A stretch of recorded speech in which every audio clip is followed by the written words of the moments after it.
ここホームね。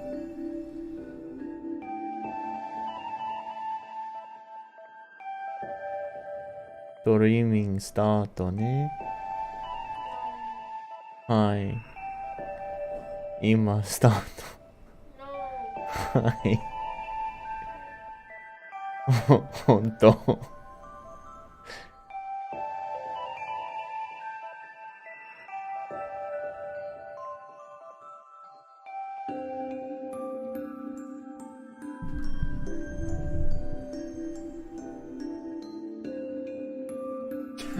しゃべるしゃべるしゃべる。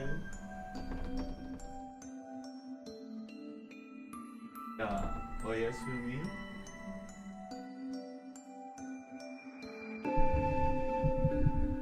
しゃべる。おやすみ。何したい？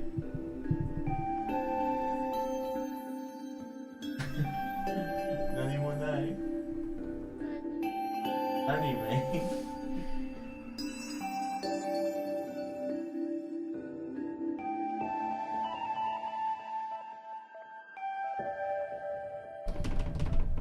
うん。助けないね。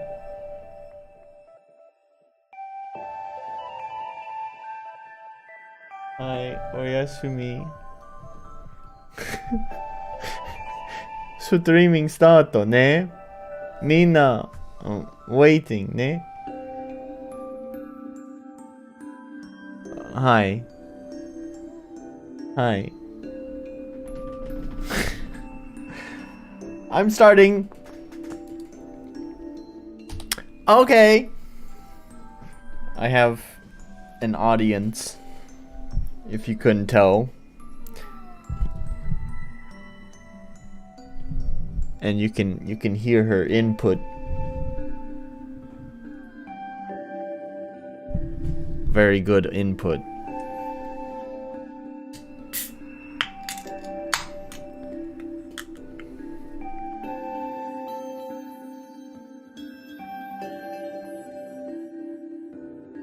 Somon?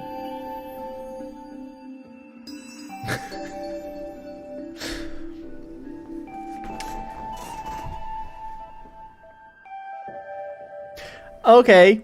Anyways, I would like to get started now. Please let me start. Onegai shimasu.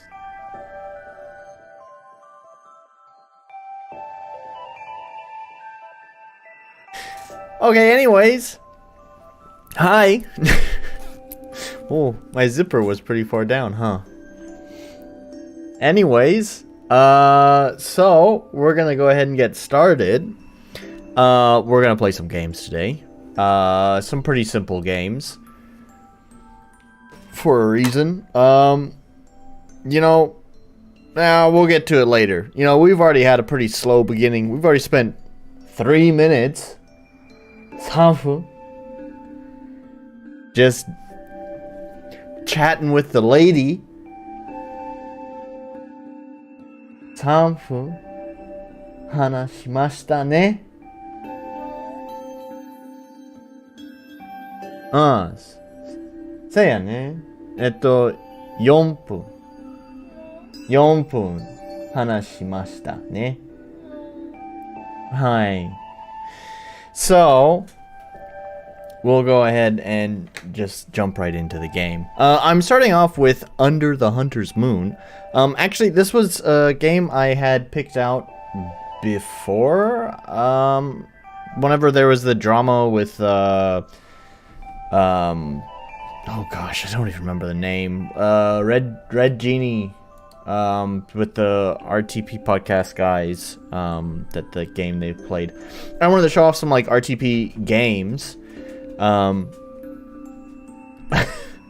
wanted to show off some RTP games.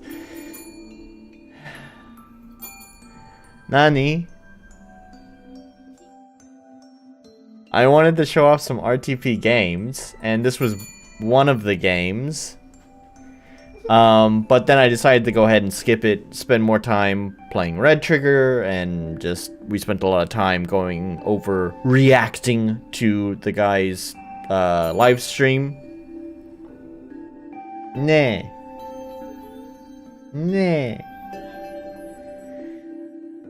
So I wound up just skipping this game.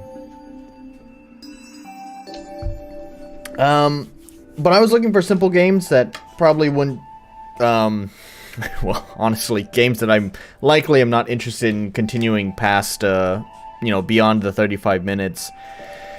And, yeah, frankly, this is probably one of those kind of games. I mean, it could surprise me. It definitely could. But I get a sense of, likely going to be... Hello, Mr. Orc.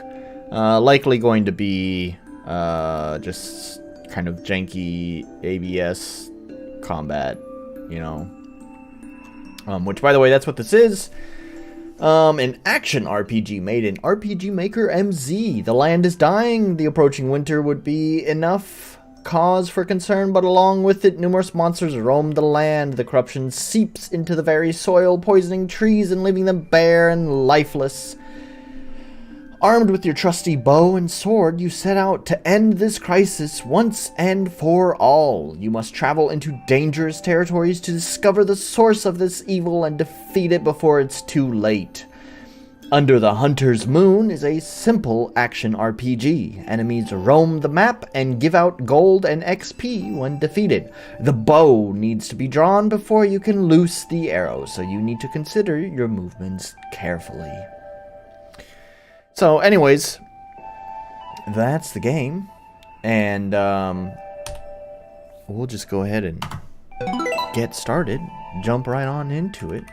No WASD. Oh, and I pushed. Okay. Wait.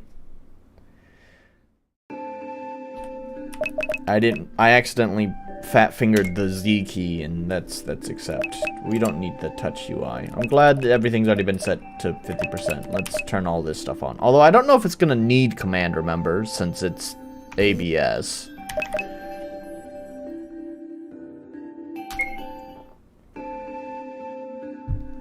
Warning! This game contains flashing lights. Let me move my face back where it's supposed to be. There we go. Do you wish to start with a short tutorial? Not really, but I'll go ahead and do it. See if you have anything that I should learn, any nuance.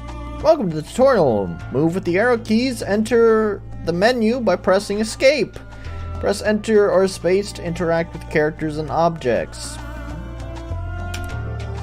Interact with the sparkling signpost to continue with the tutorial.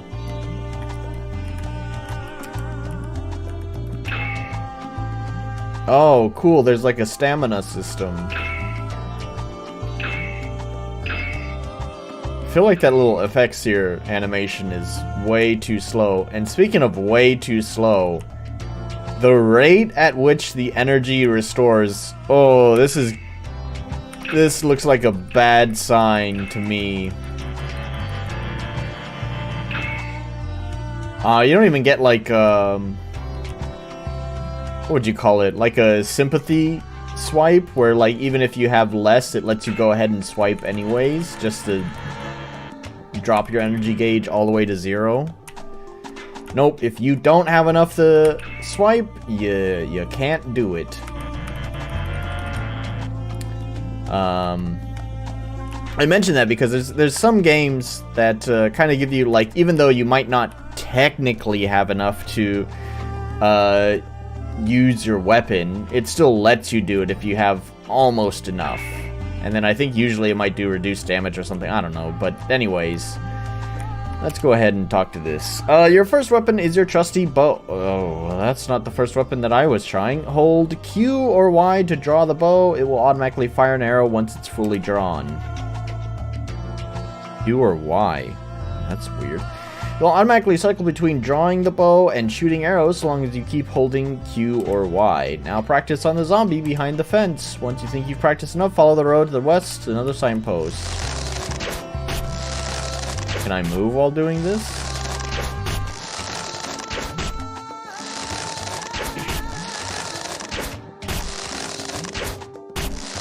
Is there like... I mean, I'm guessing for the tutorial, there's infinite ammo, but I'm wondering... I mean, it didn't mention anything about ammo there. If there's infinite ammo, is there any reason for me to not be doing this constantly?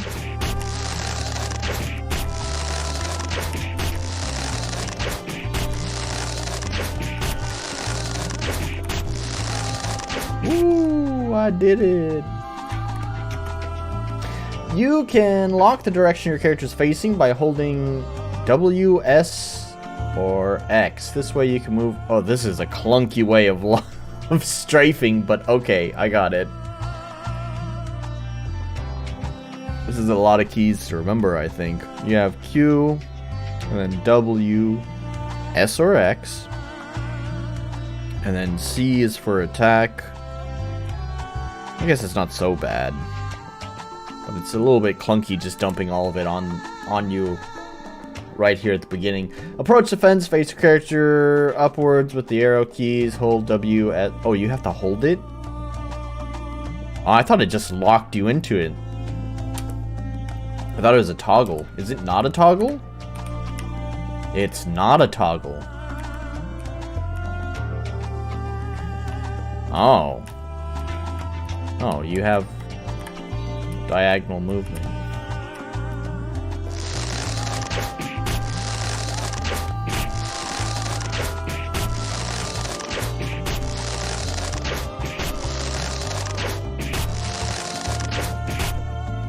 Yeah, okay. That doesn't feel great. But right on.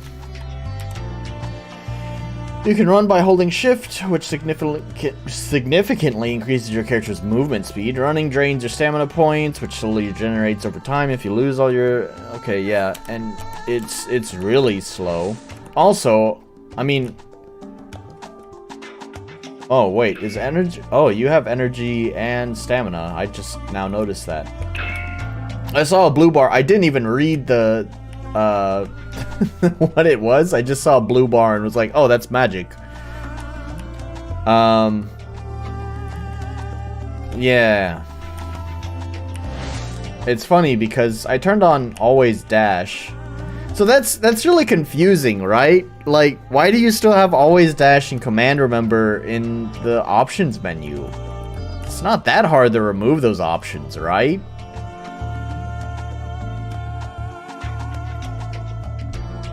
Your bow is not the only weapon at your disposal. You also have a sword. You can use your sword at the cost of energy points.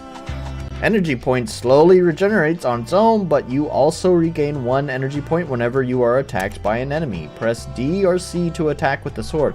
1 point doesn't seem like a lot though, because I'm pretty sure it uses like, maybe it was 5. Oh, this says right there. This costs 15 energy points and causes your character to attack every... Oh no. Wait. Yeah. Okay. Causes your character to attack every enemy in a short 180-degree arc in front of him for a few seconds while the sword is drawn. You can still shoot from your bow while your sword is drawn. That's weird. Can you imagine that? This guy doesn't have enough hands for that. Let's see how that works. Well, this is very useful in case you get surrounded by enemies. However, be prepared to take some damage before the enemies go down. Wait, so, okay, here's my bow, and then... Yeah, how does that work? This dude doesn't have enough hands to do that. He is drawing the bow and swinging the sword at the same time.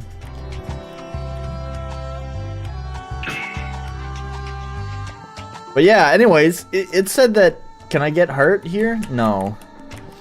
It restores 1 energy point whenever you get hurt, but it takes 15 to swing the sword.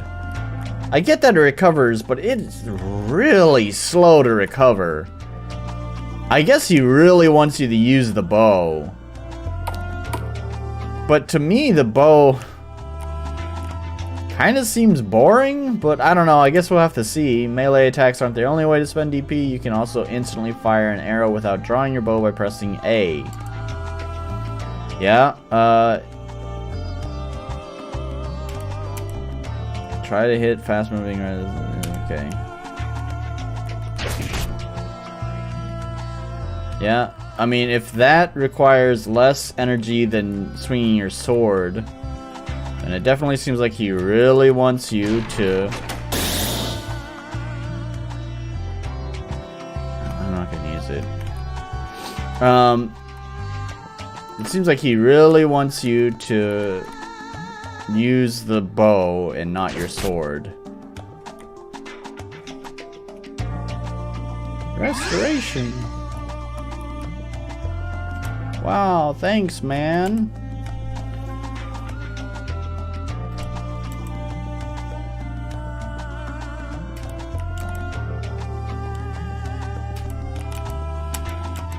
Okay.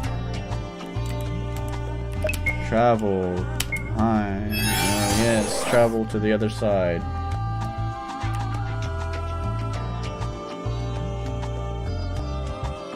What was it one? You can turn your character in place without moving, holding... Why? Why does that need to be a separate control? Okay, yeah, now it really is like a lot of buttons to remember, and this is all being dumped on me at one time, right?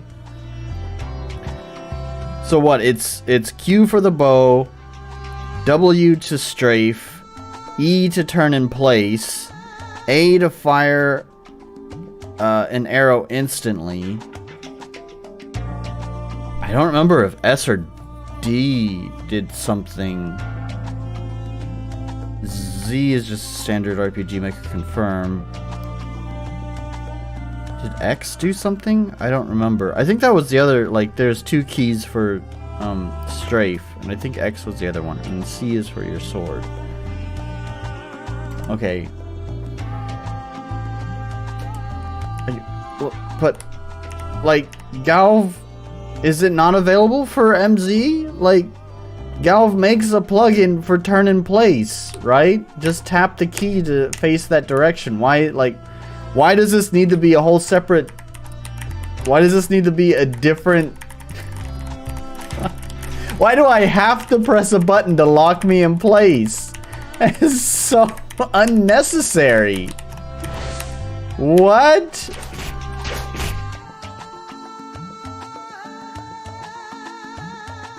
And I wonder how often am I going to need to use that? Accuracy increases damage of range attacks, strength increases damage, and then it's just like, who gives a shit? Just let me dump this on you right now at the end of the tutorial. You'll figure it out. Defense decreases damage taken from enemies. That's normal. Accuracy is, I guess, makes sense, but that's kind of new, like, and non-traditional stat. Strength, defense, agility, all that makes sense. Okay.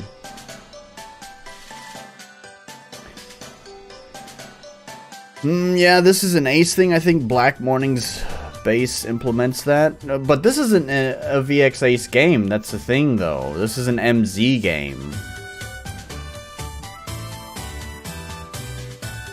And even if it is an Ace thing, there are scripts for that, I'm pretty sure. I mean, I'm not super familiar with VX Ace. I could be wrong about that, but I'm pretty sure there are scripts for turn in place. I assume that's what you're talking about. See, this is the place I told you about. There's bound to be some interesting stuff around here. Are you sure we should be so far from the village? Mom said there's monsters out here in the forest. Don't worry, Helena. I'll protect you from any monsters. Take these two to His Majesty. That'll make a fine sacrifice.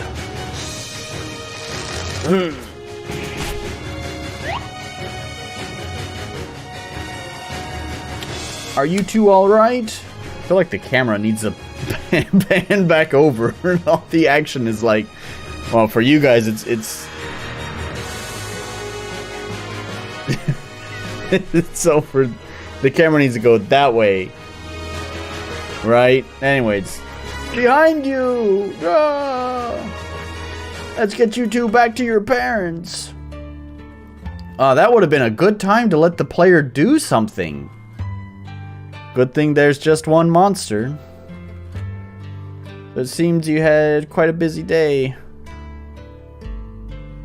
Monsters would be an issue.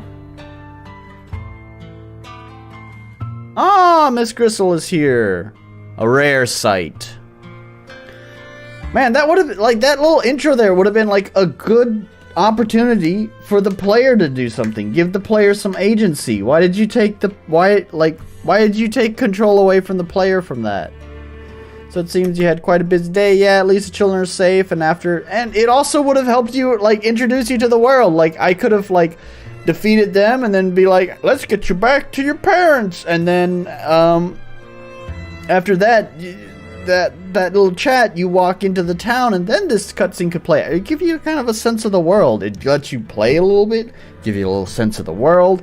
But we're just gonna go ahead and just go right into more dialogue. Yeah, at least, I mean, I'm not saying like there's been a lot. Obviously, it's relatively quick, but still, it's just like you had a chance to not do the thing that every RPG Maker game does. And not even just RPG Maker games, just a lot of games in general. Yeah, at least the children are safe, and after an experience like that, they should think twice before they decide to wander off into the woods like that again. And what about you, Joseph and Hannah? I suppose you had your own share of problems. Nothing out of the ordinary. The monsters seem to draw closer to the village with each day, as well as to grow in numbers.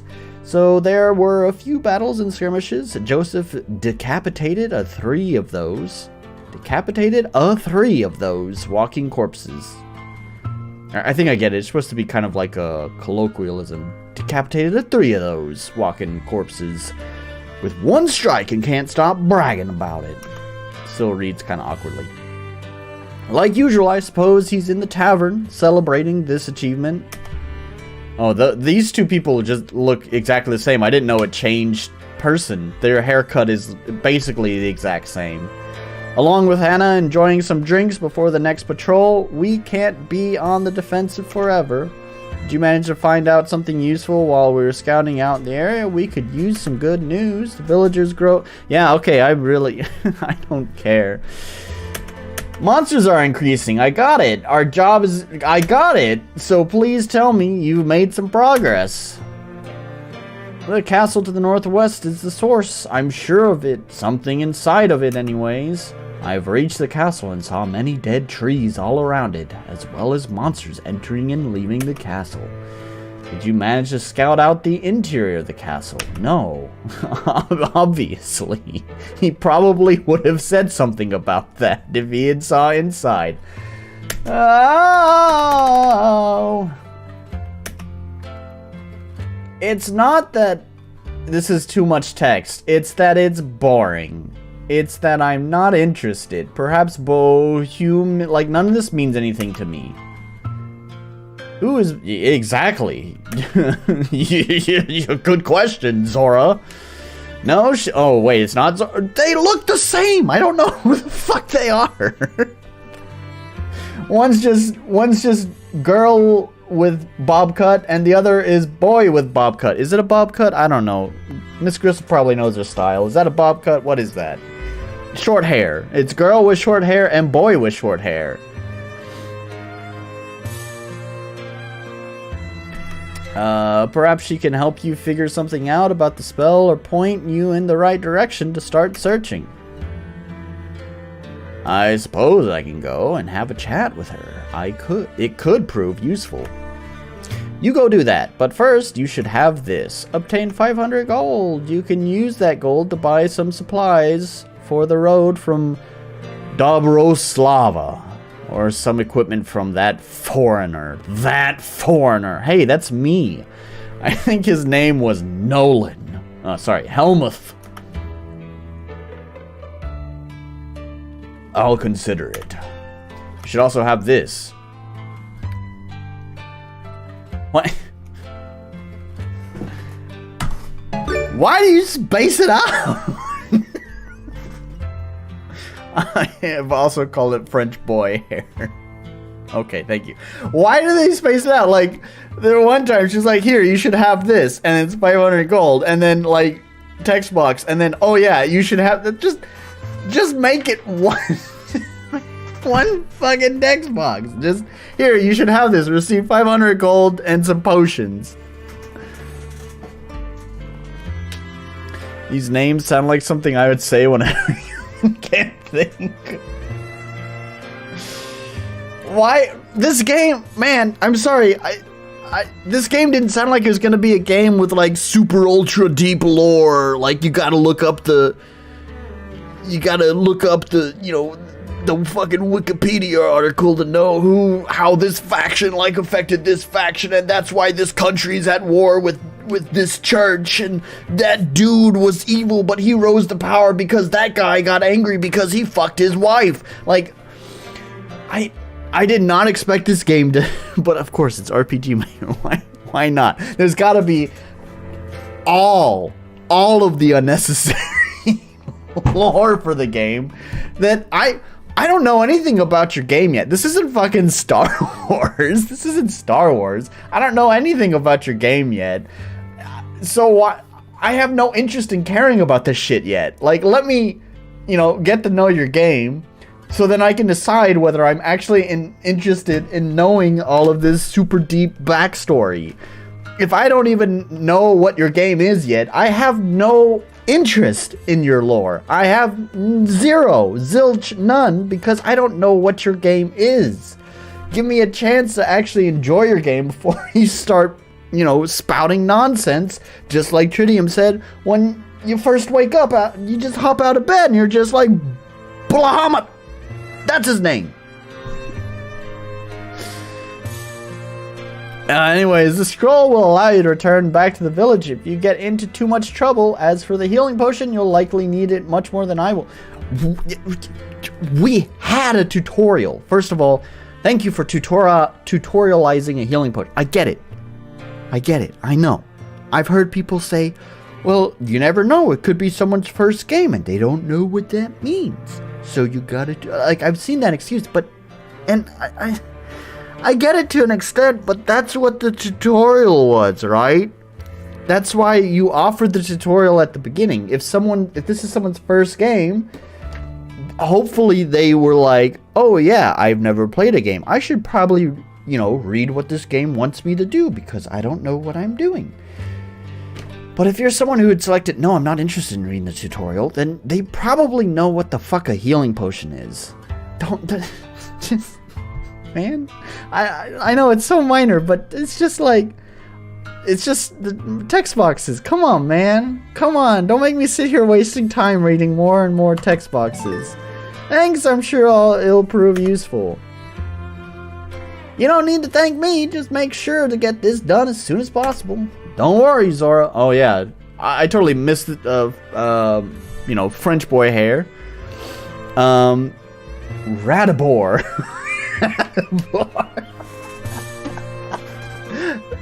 Radibor. Radibor. That's what the drunk uncle says.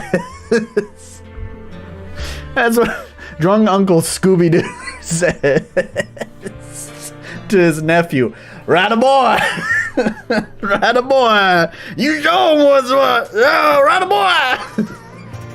Don't worry, Zora. I'll give it my R. Oh my god, I'm sticking with the drunk Uncle Scooby-Doo. I don't even think that line even says anything meaningful about potions, to be honest. It could be omitted. Yeah. Look, like, okay, I don't want to be fucking Mr. Oric here and like nitpick things. I nitpick things as much as him. So, I am just as bad as him, but I just want to like put context with this. There's no problem, like if there's a little bit of extraneous text, it's fine.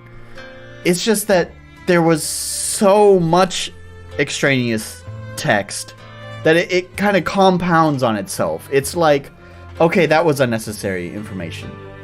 Okay, that was unnecessary information. Okay, that was unnecessary information. Okay, I got it. Enough, right? It's just like, You know, one time it's fine, 2 times, yeah, it's okay. But then when you keep compounding the extraneous text, it's just like, okay, shut up, I get it. Alright, it's not WASD, that's right, because they... Oh, here huh? Here I have dash. Is it because I'm in town that I just get, like, unlimited... Oh, yeah, I can't use my sword or my bow. So I guess the town is special. You don't get to use your special actions in town. And you get unlimited sprint. I don't know if I'm a fan of that. On the one hand, it's kind of a convenience, because it's like, well, you're in town, so, you know, like, the meters here are like a combat thing, right? You're supposed to be making a decision about how you spend your resources in combat. And there's no combat here, so, like, you know, obviously, why hamper that? So on the one hand, like, I appreciate it as a quality of life feature.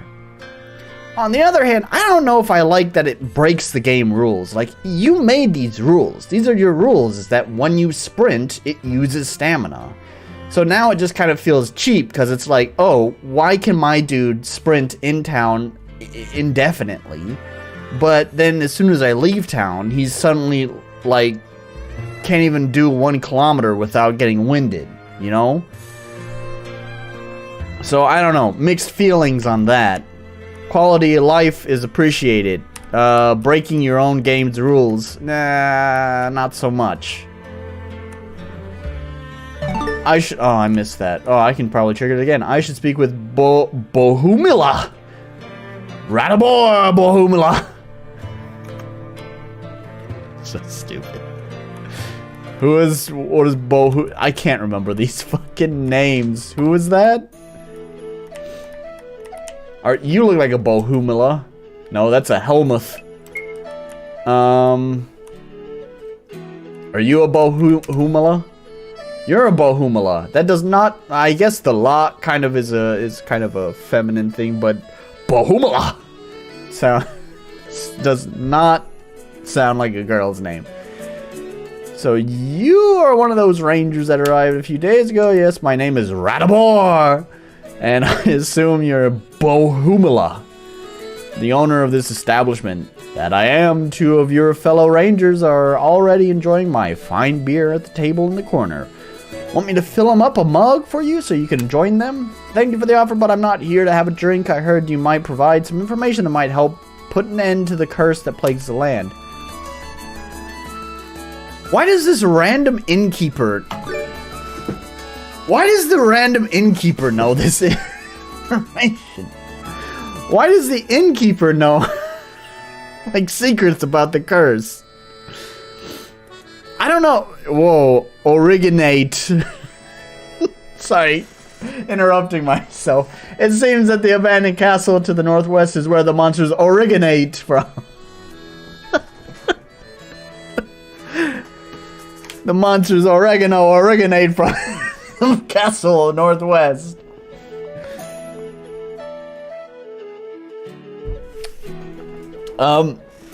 But what?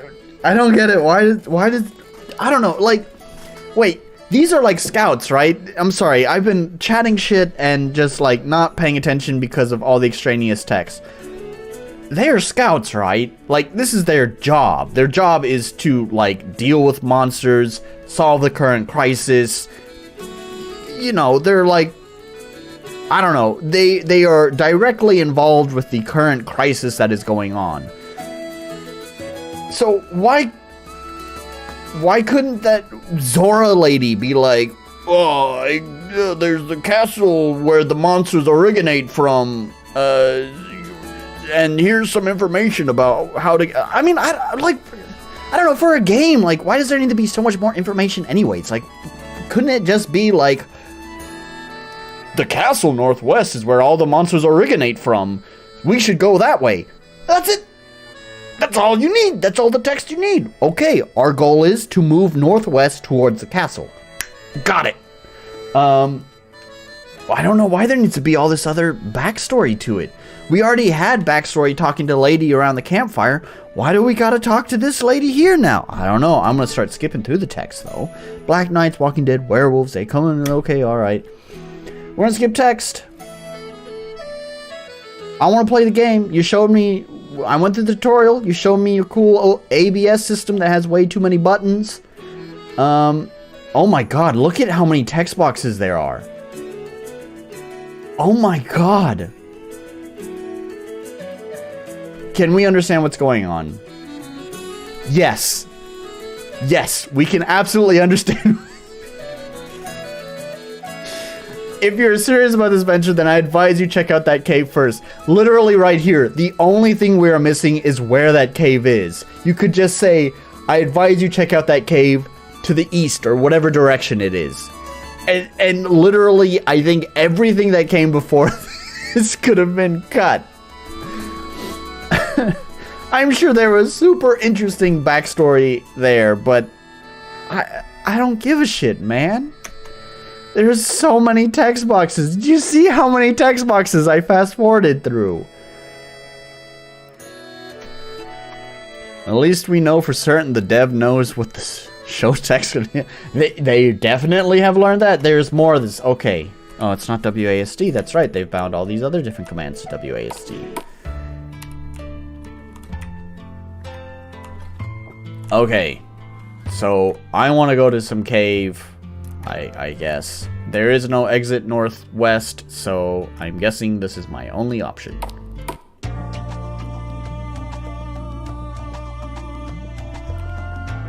Oh yeah, I'm moving slow because of... I forgot what the fuck is this? Man, you do pitiful fucking damage. The attack rate is so slow, too. Man, like, not so long ago, I played through... Oh, yeah, look at how much health I've already lost. Not so long ago, I played through, the remake of, Link's Awakening, right? And, like, the combat's not complex. You basically have... swing your sword, right? And that's it. But it's still relatively satisfying because, like, it's fast. You can sit there and go, right? And because the swinging is so fast, like, enemies take maybe 2 or 3 hits, but you know, it doesn't feel slow and sluggish, and it feels relatively satisfying. Oof, rough beginning. Not a lot of action in this action RPG, huh? Yeah.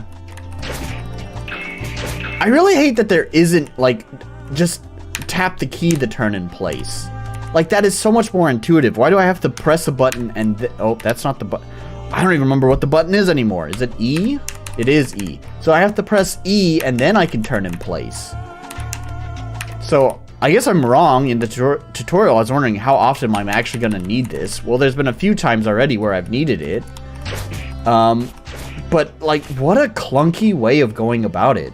Like, there's definitely easier ways to implement that.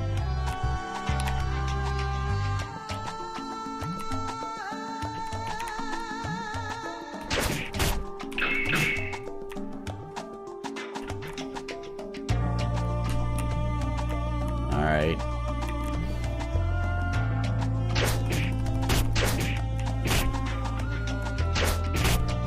I'm pretty sure I'm, like, hitting enemies that are off screen.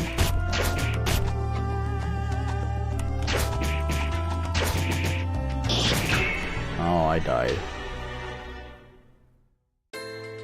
Oh, don't you tell me you have to save. It's manual saving. There's a continue option. There's an autosave. Okay, that's a good sign. Alright, it seems to autosave when you change a map. Unfortunately, I think this map is pretty large.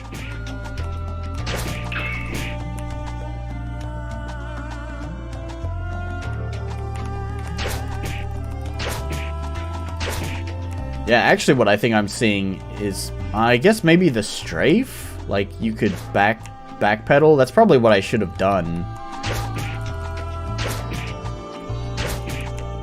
Yeah. Yeah, actually, there's the OP strat right there.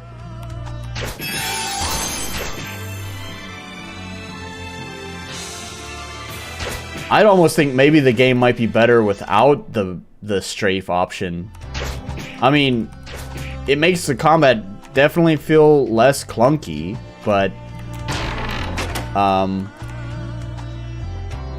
I think it would actually feel a little bit more challenging if you actually have to line up your shots. But also, if that was the case, if they did actually remove, you know, the strafe thing, then I would think they should just make the turn in place. Just turn in place by tapping the key. Why do you have to hold a button to do this?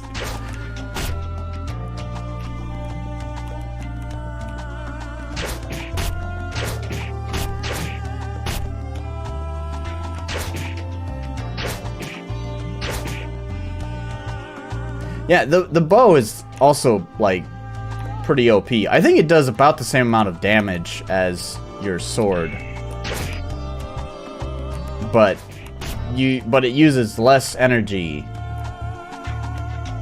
for the instant cast. I suppose it could also use none if I wanted to, you know, wait an eternity for the bow to be drawn. What the fuck is this? Oh no! He actually developed a counter to my strategy, not really. Oh gosh, there's so many of them.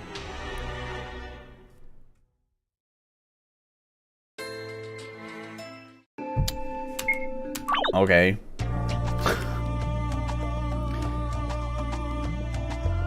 I guess I should maybe go check the shop.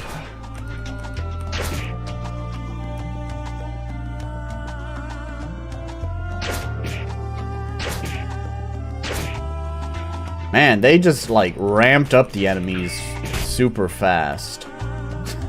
What was up with that? It's kind of dumb that they respawn, too. I don't know. I mean...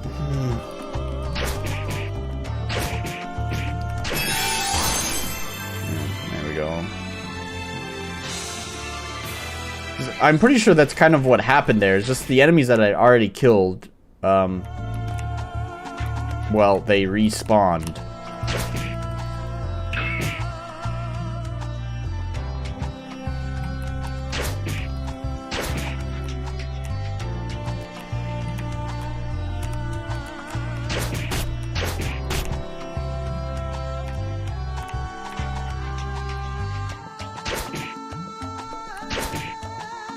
Come on. There we go.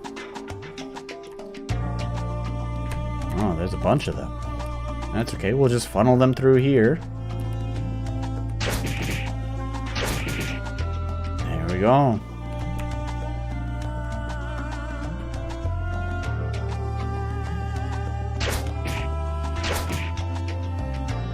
Alright, there's the tough... Oh, and there's the wolf man over this way, right? Or are the enemies just spawning randomly?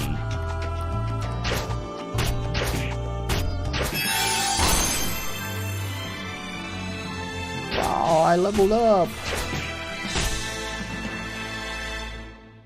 I guess the enemies just spawn randomly. Because the wolf man isn't attacking me. And it's too bad they inundated me with so much text that I decided to just start skipping it because I have no idea where that fucking cave is. Is there... Nope, there's not like a quest log or anything like that. Oh, and then frame rate. Okay, it's picked back up again. Sort of. What are we at? No. No, we haven't. Sorry, you can't see it. There we go. What the hell happened to the fucking frame rate?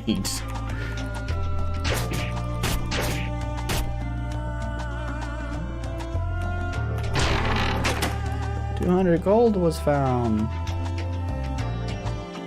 There's a dragon statue and one of those dudes. Let's go down this way.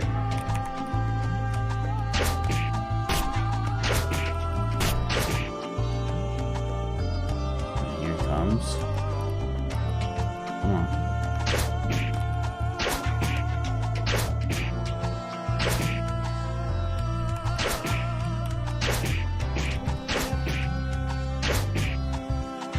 Oh, I have to wait for this stupid thing to recharge. Oh, now there's so many of them. Oh my god. How many?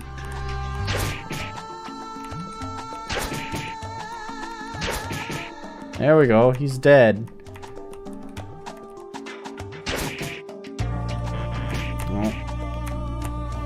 Oh my gosh, there's so many. Oh, and there's one of those wolf guys. Is he gonna chase me forever? I think he is. Oh, okay, alright.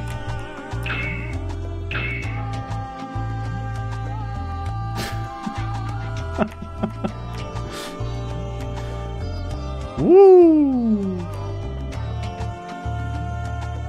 What are we at? We're at 31 minutes. Oh, man.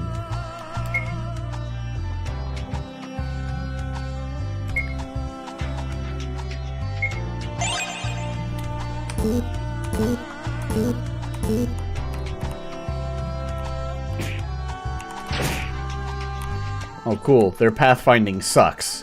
Oh, no, no. There we go. He figured it out. Yeah, the spawns are kind of all over the place.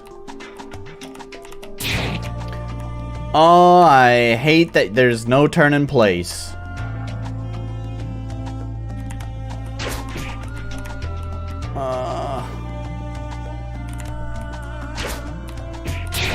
Alright.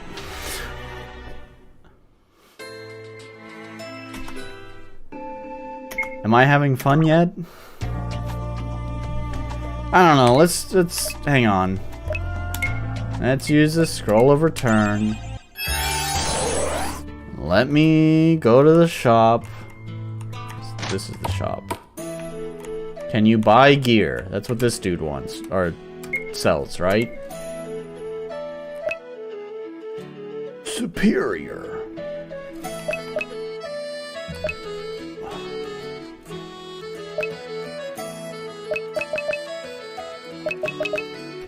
Just bow all the way, man.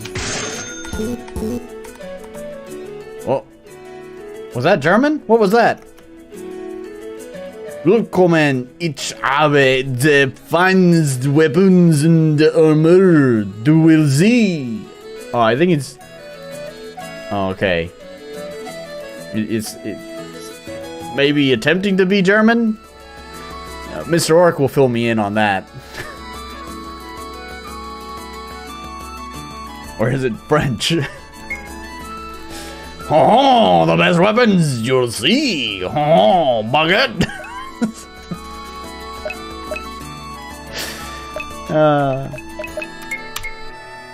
Don't worry, I have French friends. That's not German. Well, I realize that now.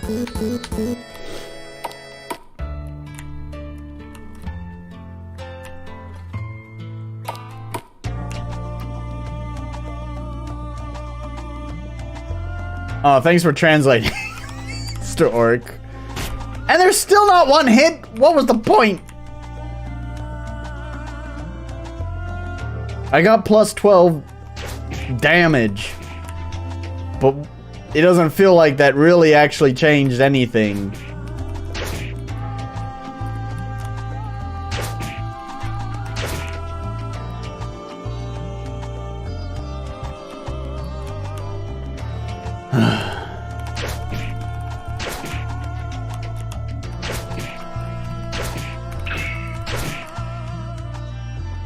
Okay, we're at 35 minutes. I don't know, man. I'm kind of done with this.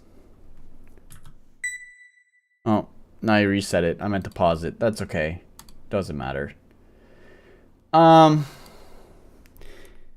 polish is getting a no for me. Accessibility is definitely no.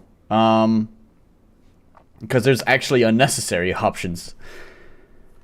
I'm gonna give it a point for clarity. I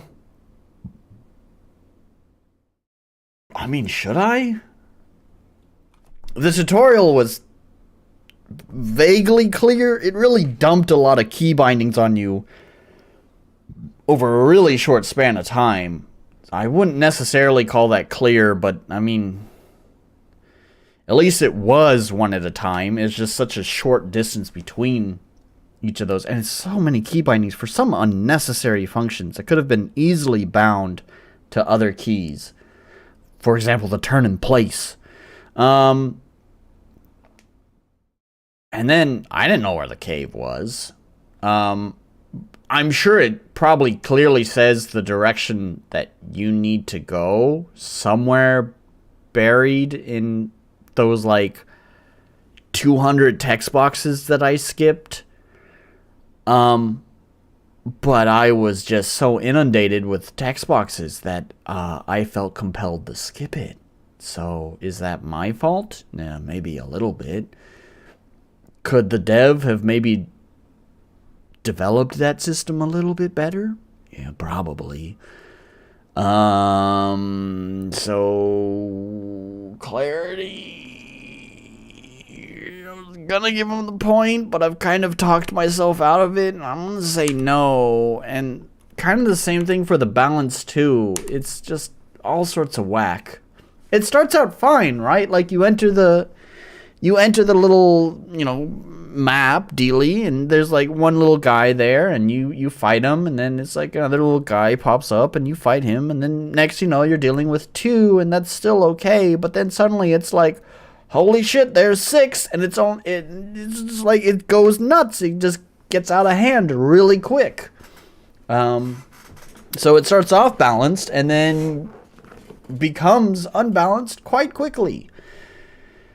And, no, not a unique identity. It's just, like, RPG nonsense. So, yeah, that's gonna be a 1 for me, dog. No thanks. So, well, what a way to kick off the night. So anyways, yeah, why don't we just hop into the just chatting section. I don't really actually have much to talk about today. It's been a little while since we've done one of our user comments section. Viewer comments section.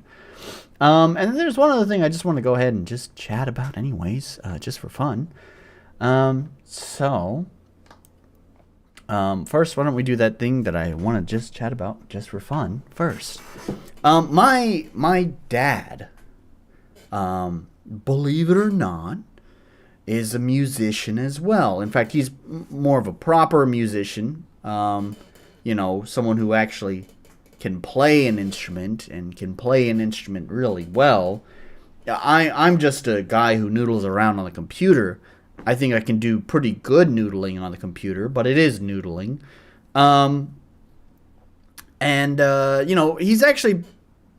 He's been learning music and musical instruments since, I don't know, I wasn't even a twinkle in his eye.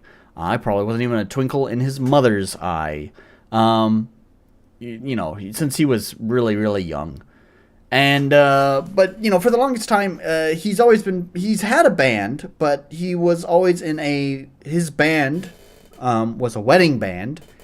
So, because it's a wedding band, all the requests are always for, like, pop music and stuff like that. So he didn't play original music. He just played covers of, pop songs. But he finally decided that after I left America and he got all of my mixing equipment that I had purchased for myself, but obviously was too heavy to bring with me across the Pacific Ocean. After he got to keep that, he decided that he was going to go ahead and start writing his own album filled with original tunes. And he finally finished that. Unlike a lot of RPG Maker devs, despite him spending a long time on the album, he didn't just let it stew for a decade or more. He actually finished it and released it. And and I wanted to give it a listen. I actually, I was gonna play it in the background. That's the reason why I'm doing this first before going into the,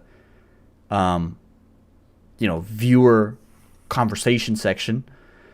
But it just occurred to me he's quite old-fashioned about things, and in all likelihood, he may have registered this with the Content ID system. I wouldn't be surprised if he did, because he doesn't really know much about that kind of stuff, and so I may actually get content claimed for playing his music, which would be really unfortunate. But anyways, I wanted to go ahead and play it.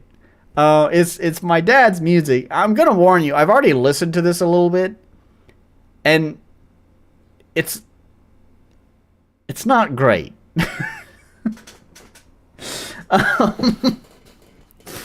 The music itself, like the actual musical writing, is actually really good. I enjoy some of the songs as far as the musical writing goes. The mixing and some of the decisions that he made on it are questionable. The mixing across all of the songs is just bad. And then on one of the songs, actually one of the songs that I like the music part of quite a lot, my dad decided he was going to go ahead and sing that song. Now here's the catch with that. My dad's not a singer. He's a pianist, guitarist kind of person, not a singer. And so as a result, my dad is not watching the stream. My dad and I actually, we don't really have a very close relationship. Which, by the way, feel free to trash his music. It's not going to offend me. I'm not going to take it as a personal attack for you daring to say those things about my daddy's music. No, we've never really had that close of a relationship. Ever since I left America, like, my mom and I, like, we talk quite frequently. She made me promise.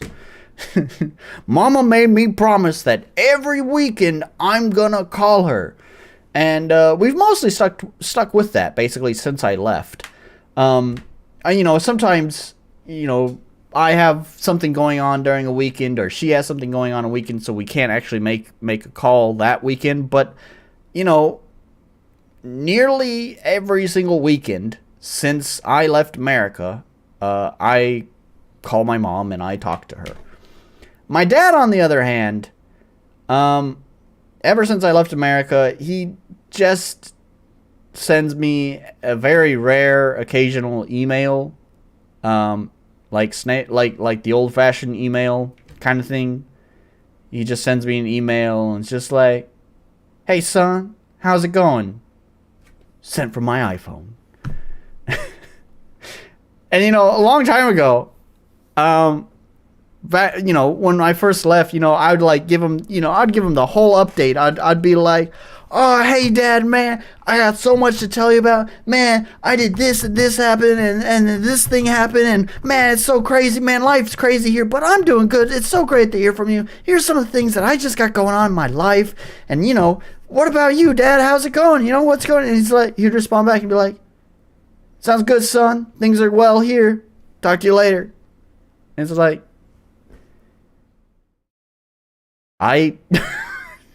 so it's just at this point, it's like, why do I bother typing out these long messages telling about my life that's going on? It doesn't even seem to care that much. The funny thing is about the sent from my iPhone, I know my dad really well. Since he's retired, basically nearly every single day, around just past, rush hour, just past 5 o'clock, he goes into town, meets with his buddies at the bar, and stays at the bar until 9 or 10 o'clock, and then comes home. And so I know exactly what's going on with the sent from my iPhone thing. That's dad at the bar, waiting for his friends to show up. He's just sitting there like, no one's here yet. Well, I guess I'll shoot my son a message. You know? So anyways, no. That was a long tangent to say definitely, for sure, no. He is definitely not watching this stream. You know, I've sent him many times a lot of my music. You know, despite him actually being kind of a prodigal musician from a very young age, he didn't really teach me that much about music. And it's probably the reason why I'm, you know, more of a computer musician than an actual, you know, instrument musician. Because most of my music learning, despite having a musical father, mostly came from myself or other sources. That's not to completely strip my father of all the credit. There were a few occasions where he would talk to me about my songs and tell me what's going on musically with them, which was definitely informative, but there's never like any lessons or deep discussions about music. Sounds like a classic distant dad. Good thing your phone and your mom are regular though. Yeah. So anyways, gosh, yeah, let's just go ahead and listen to the song. So, the first one that I'm going to play, yeah, my dad's a landscape painter, and he didn't teach me nothing either. Yeah. Dads, huh? Yeah, so, the first song on the album, called Uber Scooter, let's switch over to this camera. Originally, when he first started this project, he was like, oh, I remember what I was going to say. Anyways, I might swing back to that if I don't forget it. He originally was like, hey, I don't know, I'm not really confident in my mixing skills yet. I know you do this a lot. You think you could mix my song? And I was like, yeah, sure, I can go ahead and mix your song for you. So I had actually mixed this first song on the album, Uber Scooter, for him. Now, granted, that was quite a while ago. That might have been 2018. I don't really recall when it was. At the time, I was using a very bad pair of headphones that were just the worst for monitoring music, but I was completely delusional, thinking that, oh, I spent money on these, and they're sold as monitor headphones, so they must be good, and I was completely out of my mind. They were awful. So I know, I remember the mix on this song actually being not super great, because I hadn't learned quite as much. I've definitely learned a lot about mixing since 2018. But also I've gotten a much nicer pair of monitor headphones that actually do monitoring well, unlike the piece of shit that I was using to mix that song. When I listened to this, though, I was like, gosh, I know my mixing was not great, but was it really this bad? And I actually compared my version to this version, and no, these are completely different mixes. Let's give it a listen.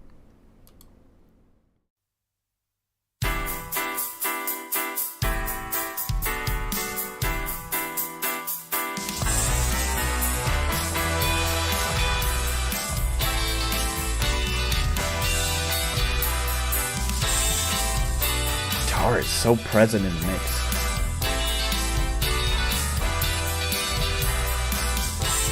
And everything's like shifted towards the... Everything's shifted towards the trebles. This is not my dad singing, by the way.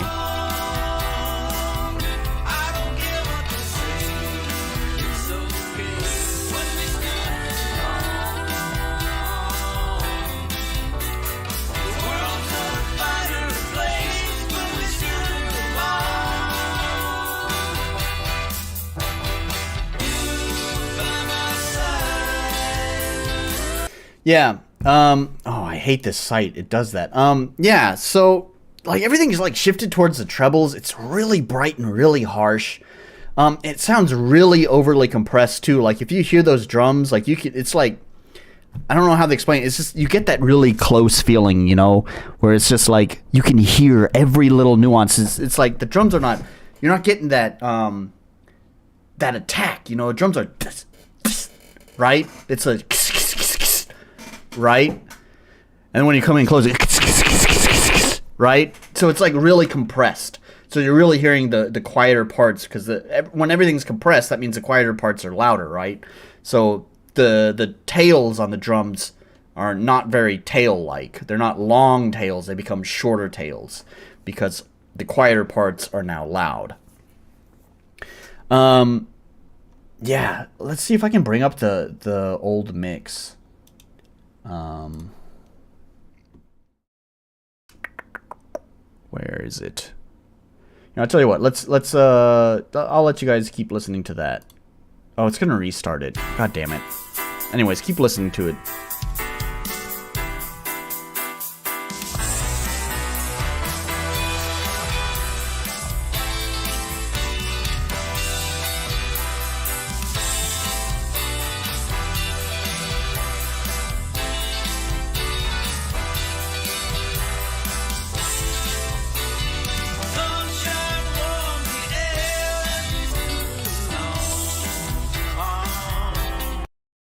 Alright, you got that sound profile, like, lodged into your head.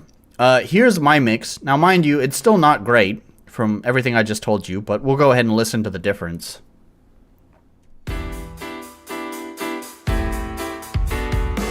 It's super bass heavy, because those monitoring headphones I was using were pieces of shit.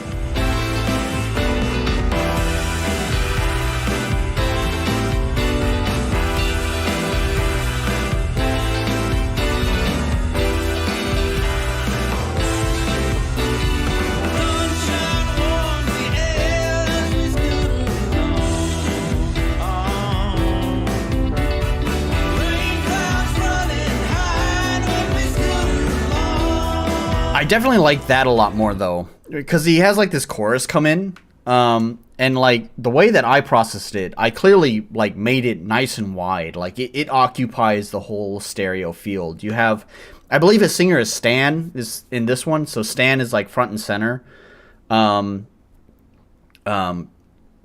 just cutting through the mix, and then you have, like, the choir of the ladies, the harmony coming in across the stereo field. It's much nicer. I think the balance of instruments is right here. It's just that the EQ itself is, like, tilted the opposite way, where before is tilted towards the trebles, now it's, like, tilted towards the bass. If I were to redo this, I think I'd be able to balance it much more. Anyways, for the last one, I just wanted to show off this one, because this one's the one that my dad sings in. Can you see that? I can't see what you can see. Yeah. I want to show off this one before we move on, because this is the one that my dad sings in, but I like I said, I like the music in it, but he uses a bunch of auto-tune on his voice because he's not a singer, and it sounds bad to me. It doesn't sound great. So, anyways. I guess I can't compete. I know when I've been beat, he's gone and stole my girl from me. But I don't understand why. He's just a regular guy, and he's got all the girls he needs. He got no shoe shine on his shoes, Mr. Ordinary. He got no new designer clothes, Mr. Ordinary. He got no style, but he sure drives women wild. He's just an ordinary man. He's got no nice anatomy, Mr. Ordinary. He's just as plain can be, Mr. Ordinary. I don't know why he makes all the women high. He's just an ordinary man. There's a few things. His voice does sound kind of terrible. Yeah, right? I don't hate the music. Oh, stop it. I hate this website. Anyways. Yeah. The auto-tune is just terrible. I hate it, man. There's things I just hate about the mix. First of all, this drives me nuts. He has this gorgeous, beautiful family heirloom, right? I don't know if it was passed down. We've had it in the family for forever. I think it might have been passed down from my great-grandparents. I have no idea. It is a family heirloom, truly.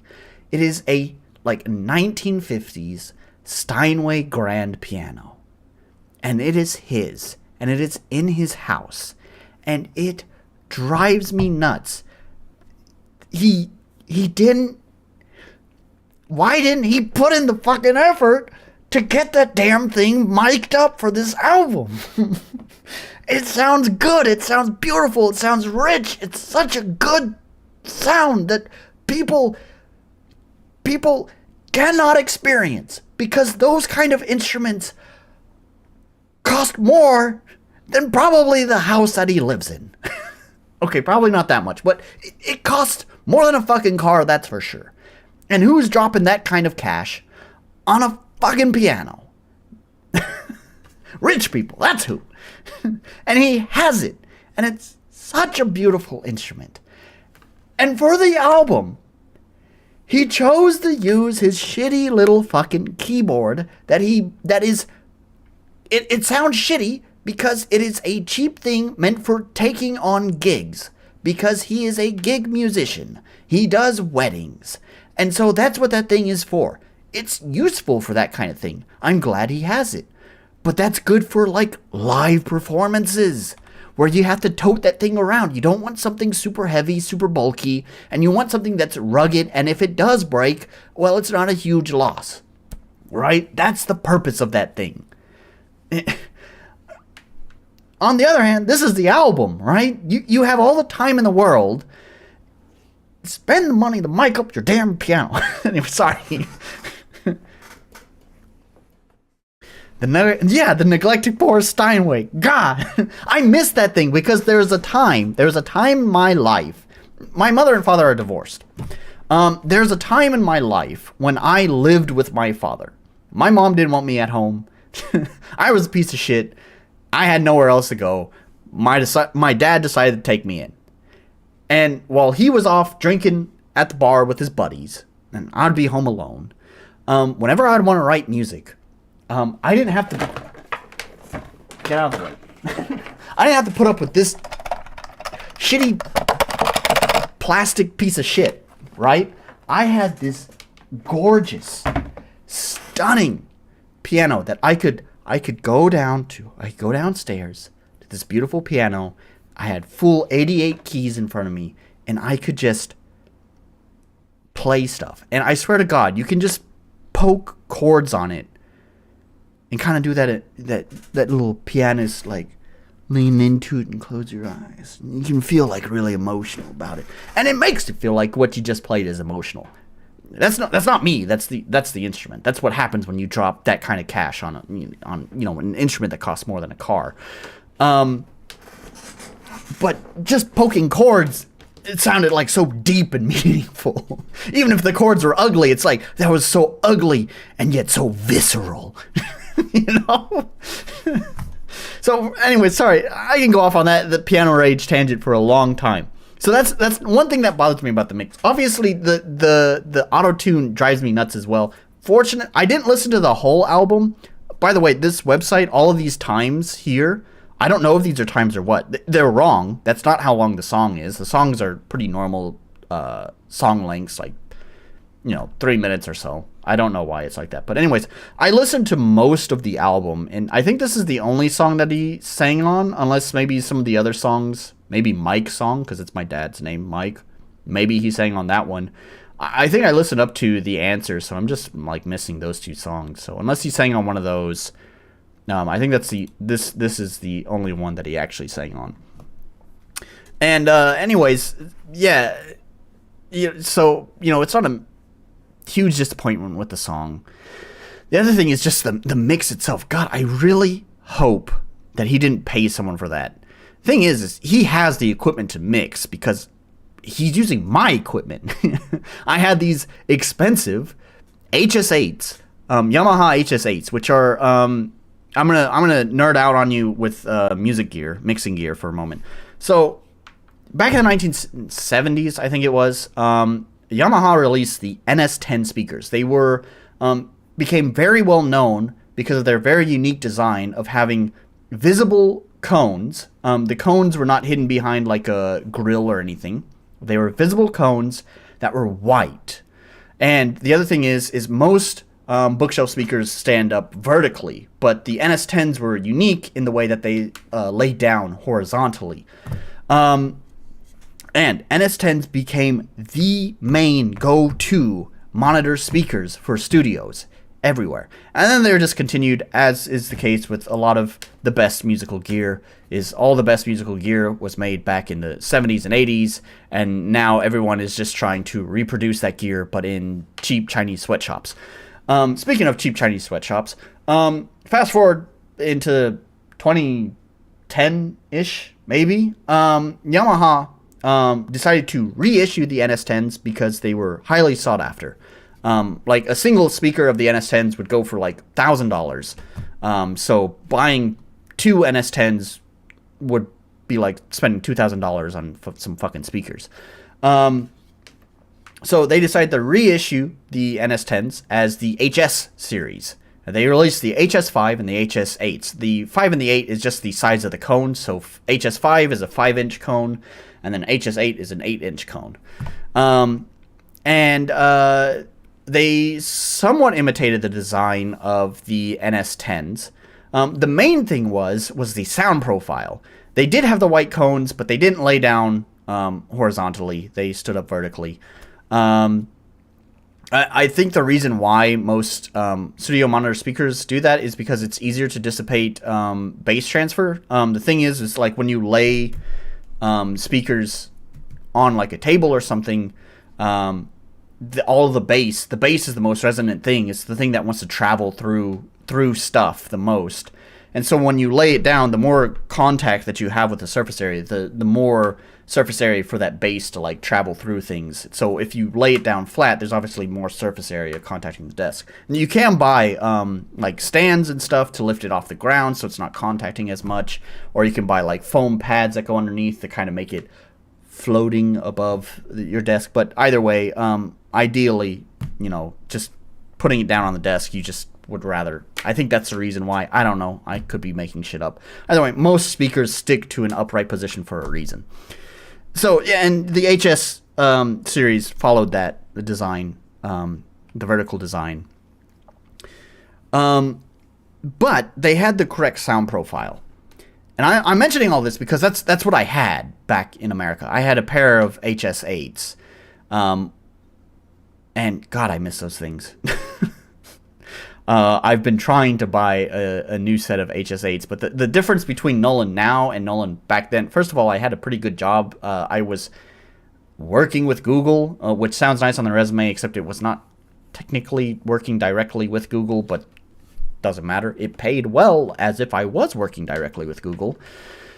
And so I had good money, and so I was able to afford that. I also had good credit. And that's how Nolan, back in America, got locked into tons and tons of credit card debt because he was an idiot. Mostly just because he had that Google job, and so he was able to afford all this stuff on his credit.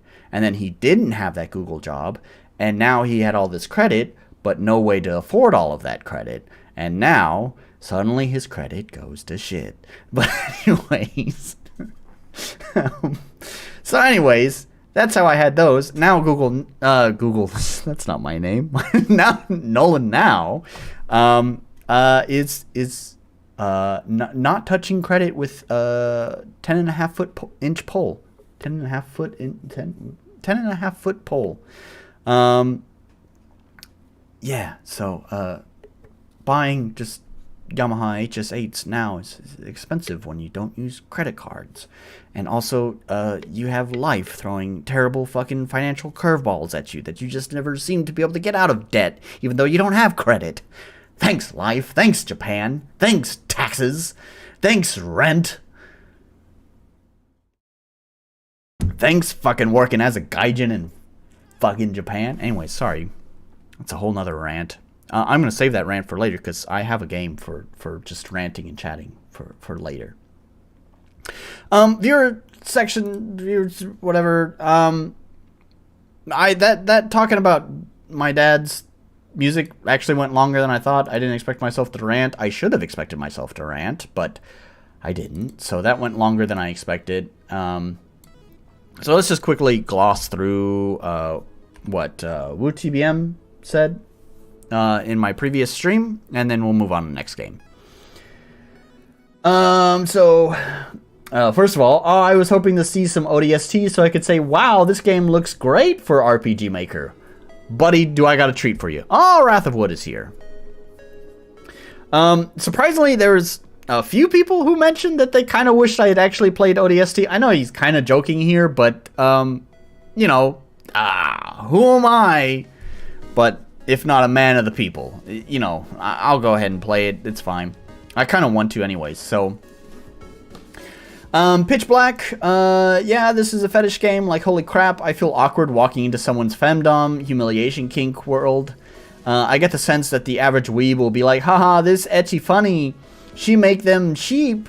So I guess other people just weren't aware, which isn't to say I'm judging their kink, just that it's so bold to just throw a game out there like, here's a normal game, and it inches away from being corn. Yeah, so on the note of that game, it's I think the developer's like itch page, developer name, whatever you want to call it, is like Kinky. Yeah, here it is, Kinky Deep.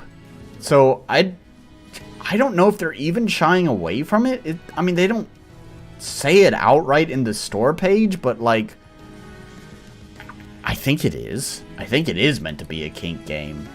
I don't think it's trying to hide. I don't know. I'll leave that up to you guys. It's a mommy please step on me kind of game. Wow, this combat is bad. Always crazy when someone puts so much effort into the game and doesn't realize they have no idea how to make gameplay. I think he's referencing the art because the art looks really nice, but the combat sucks. I actually don't hate the writing. I think the awkwardness is more from their approach to trying to recreate older speech patterns rather than translation. Basically, they're just missing it a little bit. Is this a saying in music? It's worse to be off by a half step than 3 steps or something around there. I honestly can't say for sure. You miss me playing a wannabe porno? Yeah. Pitch Black. Let's see.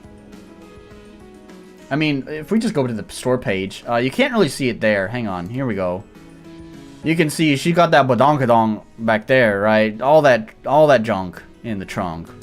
And then a lot of the game was about getting stepped on. And actually, holy shit, this just hit me.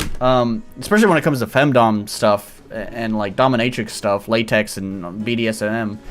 There do tend to be gas masks involved. We're kind of don't really have enough leather here, but you're definitely getting pretty close to that. But don't worry, Wrath. You can always watch the archive. Give me that watch time. Hey, by the way, I added this at the end of the stream. By that time, most people have clicked off the stream. Although most people kind of skip through. Looking at my watch time analytics, most people tend to skip through the just chatting section as well. So I don't know how many people are gonna hear this, but I gotta remember to remind you guys every time. It is pretty close to me being. I am pretty close to being monetized on this channel. Now, I know everyone hates ads, and me being monetized would mean that now there's gonna be ads on my channel. I'll try not to inundate you with ads. Which is another topic I wanted to... Well, there's so many things I just want to chat about. Anyways. But anyways, I'm really close to being able to monetize my channel. Google recently, or YouTube, recently reduced the requirements to have a monetized channel. Those requirements are now 500 subscribers. I have that. I think it's like 3 uploads in the past 90 days. Obviously, I have that. And 3,000 watch hours in the past year, or past 365 days, I should say. Don't have that. So, you know, the best thing you can do is just make sure you stick around and watch my streams, you know. Go watch the archive if you missed it. That's giving me valuable watch time. Now, of course, ads are fine. Make them dollar reduce. Thanks. It's not going to be a lot, especially with my viewership. You know, it's going to be like one stream, you know, let's just say by the time I'm able to sustain 3,000 watch hours, let's just say I have about an average of 200, maybe 250 viewers per video. That's going to be maybe barely a cent per video.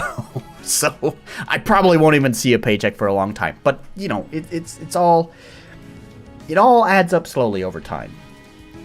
So anyways, so the watch time is the main thing I need to reach in order to get the channel monetized. So that's what I really need the help with the most. However, I understand that these live streams are long, and it's a huge commitment to sit down and watch a live stream, or even just have it play in the background. I don't want you guys wasting electricity for no reason. So, of course, the other thing, you know, typical YouTuber thing, you know, like, comment, subscribe. Doing that, of course, helps boost the channel and the algorithm, and by doing so, that means more people are coming into my channel, and more people who are coming to my channel means more watch time. So, yeah, do the YouTube thing, like, comment, which, by the way, I don't know if they changed this, but there was a time in YouTube's history where chat messages counted as comments. So, like, all of these chat messages here that you guys are making each count as comments. So, you guys who are here for the live stream don't even really need the comment, because you're doing that every time you chat with me.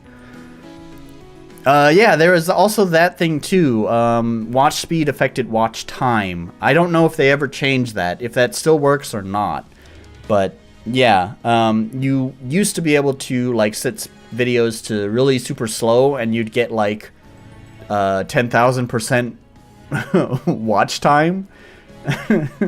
So, which is not correct. You know, wow, spam with chat now, yeah. So anyways, so yeah, doing all of that kind of stuff promotes the channel, gets more people watching, and more people watching means more watch time, and more watch time means the likelihood of increasing, or the likelihood of getting monetized sooner. So, let's do it. Yeah, sorry, that was the other thing, though, about YouTube. This. Oh, it didn't pop up. There we go. This. It's coming, y'all. It's coming. I got this message. I've been getting this message recently. It's like every... I don't think it's how many videos I watch. I think it's like after a certain amount of time. I think it's like after every hour or so. Whenever I click on a new video, it pops up this message box. Now, in the meantime, I've just been able to click the X button and nothing really happens, but I'm wondering what will happen if I continue to do that. Will it just eventually just prevent me from watching videos until I click one of these two buttons? Either way, if you're not already getting this message, if you're using an ad blocker, start expecting it soon, because I guess this is a thing that YouTube wants to start doing now. Hooray. Anyways, alright. Let's go back to the messages. Not messages, comments. Wind Rider. All this innuendo, and the dude's name is Richard. Thing is, was I completely oblivious? Use ad blocker, get more pop-ups anyways. Yeah. Yeah, was I completely oblivious to this when I was playing Wind Rider? I don't even realize... I don't remember that many innuendo, but I think I was just totally blanking on that. When it comes to, like, streaming and reading at the same time, I don't know how to explain this, man. Like... just because you hear me reading it out loud does not mean it's actually, like, going in here. I'm just, the words are coming out of my mouth, that's it. So, like, when I'm streaming and reading, I don't know, I don't comprehend things. I need to, like, not be focused on streaming, being entertaining, and reading stuff out loud. I have to, like, look and ingest the information for it to better stay here. I kind of hate this half-hearted, wholesome approach to innuendo, sexy humor that anime has. It's like when I visit the Midwest and get a taco with spicy sauce. I can barely taste this crap. Come on. Buddy, you have no idea. Don't you dare taunt me with this taco shit. I live in Japan. Man. In fucking Mexico. And fucking Mexico came over here and sat on Japan. I guess I don't know what I'm doing with this sitting on people. Obviously, something is showing my kink. Sit on me, please. I don't know where this is coming from, but anyways, I don't know what metaphor I'm trying to make here. Point is God save this country. There is no fucking good Mexican food here. I'm from Texas. There are hole-in-the-wall Mexican restaurants everywhere. I lived and breathed Mexican food. And it's the thing I miss the most about home. Sorry, family.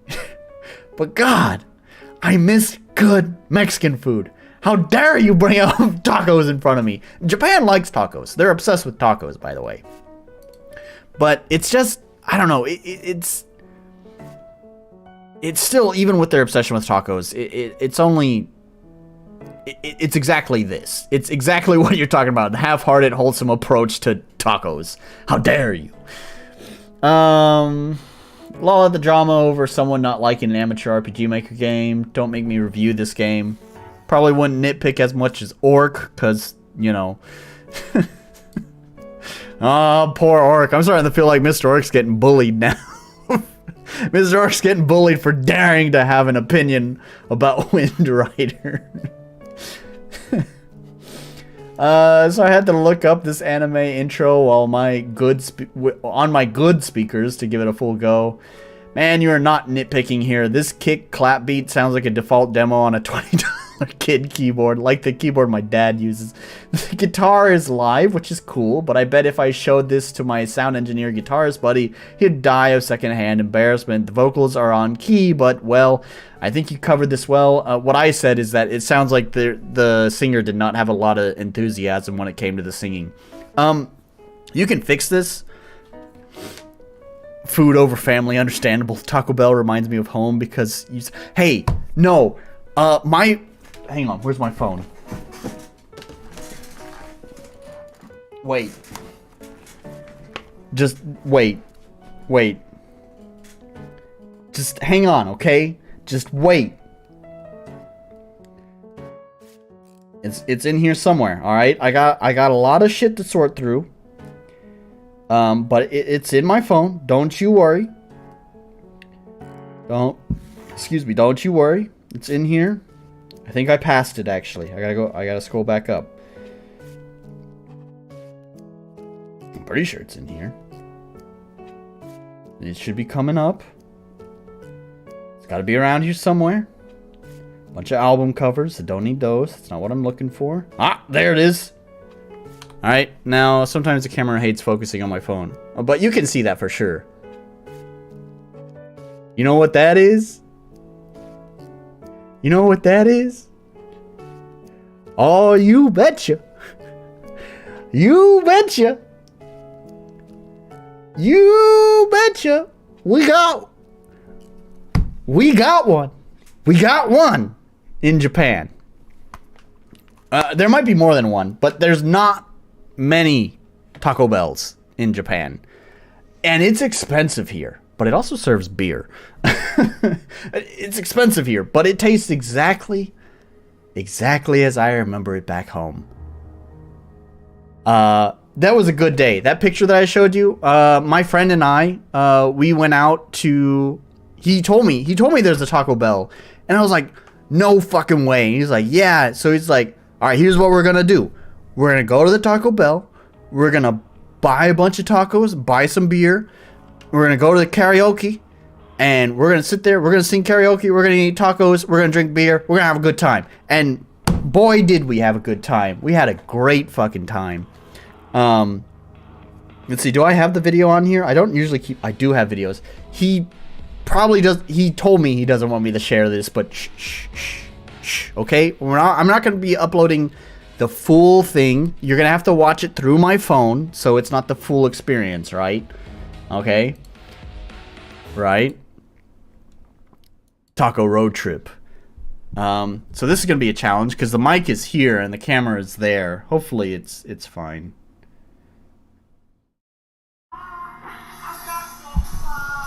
So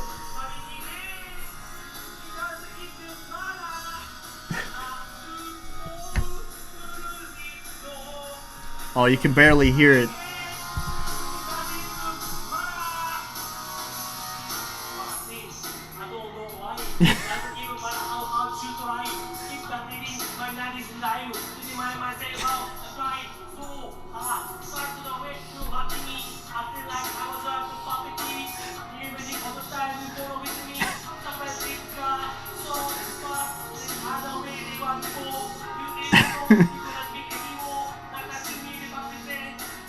That's not the point.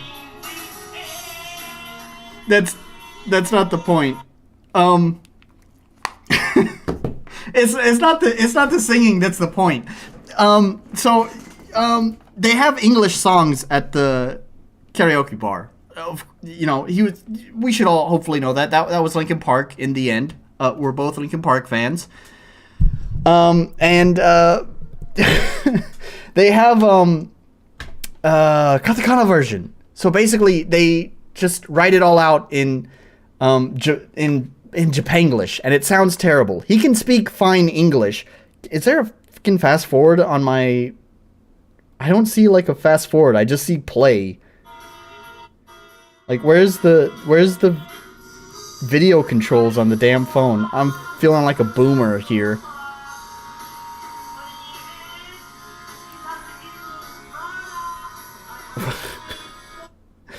Why am I such a fucking boomer? I don't see any like controls to like fast forward the video. Oh, there we go. Though that's an awkward place.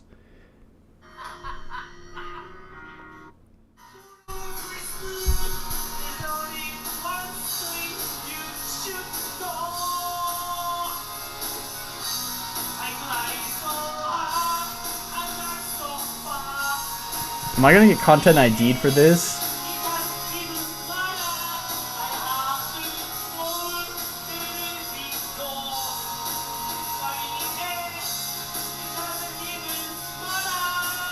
Mada!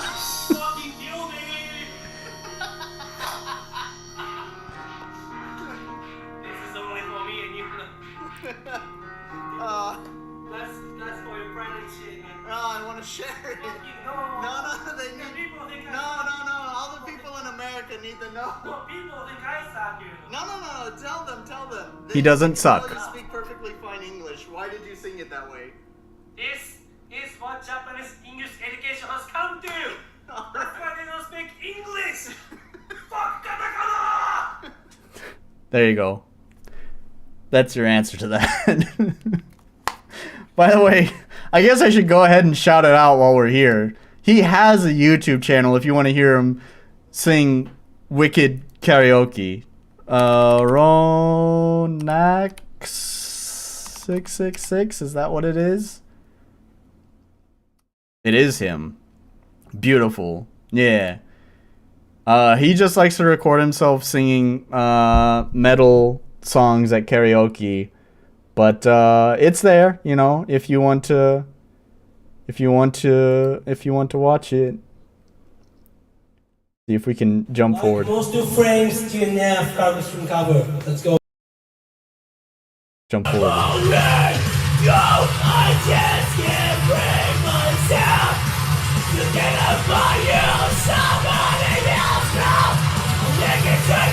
Oh, he has the lyrics posted on the wall. Oh, you can't even see it, damn it.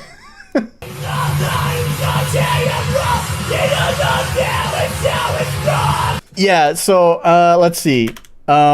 Here, so I'll type this out in chat. So here's what it'd look like. It'd be like, so in the endo ito do sento mata,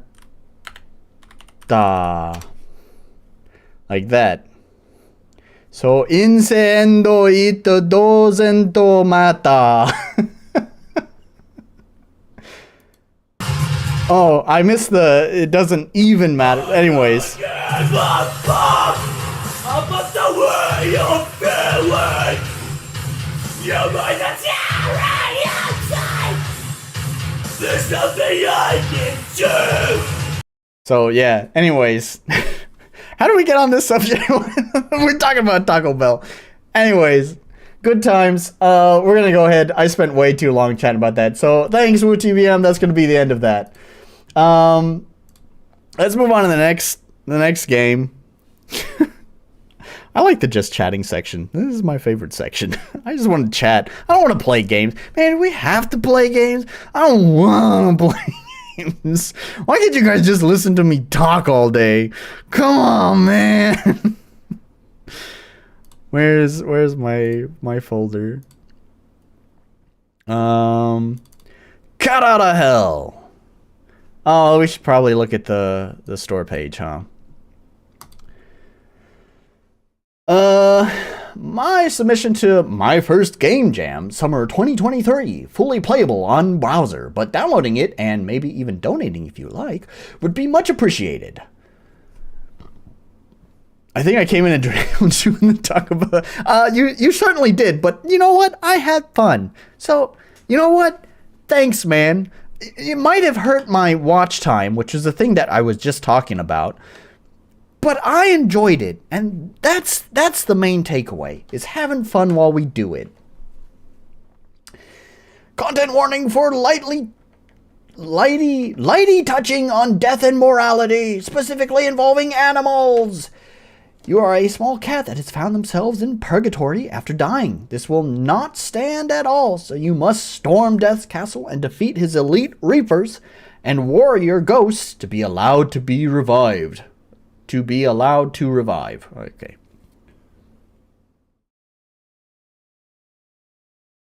You know what? Actually, I kind of got to pee. So, I'll tell you what. Before we start the next game, why don't we go ahead, take a short break, and reconvene in, about a minute or two. So go grab a snack or a drink while you wait.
Give us that fiddle.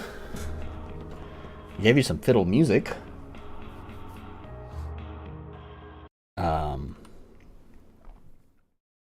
You know, maybe one day I'll actually play fiddle on the stream if it's ever finished. Gosh, I want to talk about the game. There's some cool stuff that I've been working on, but it's cool to me, but I don't know if it's that interesting to stream. Also, no one gives a shit about my game dev streams. Every time I do a game dev stream, I can't even get WooTBM to come in and leave a comment, and he is my most active commenter. It's so sad. And whenever I do a game dev stream, it's totally a self-indulgence kind of thing, because it's not something anyone else cares about. But that's the case for all game dev streams. Lots of game developers like to, lots of game developers like to, you know, do game dev streams, and no one watches. Because no one gives a shit. No one cares about a game in development. Unless you're someone. If you have a reputation, then people are paying attention. But if you are a no one gives a shit. I gotta be careful about saying if you're a no one. I might trigger some people.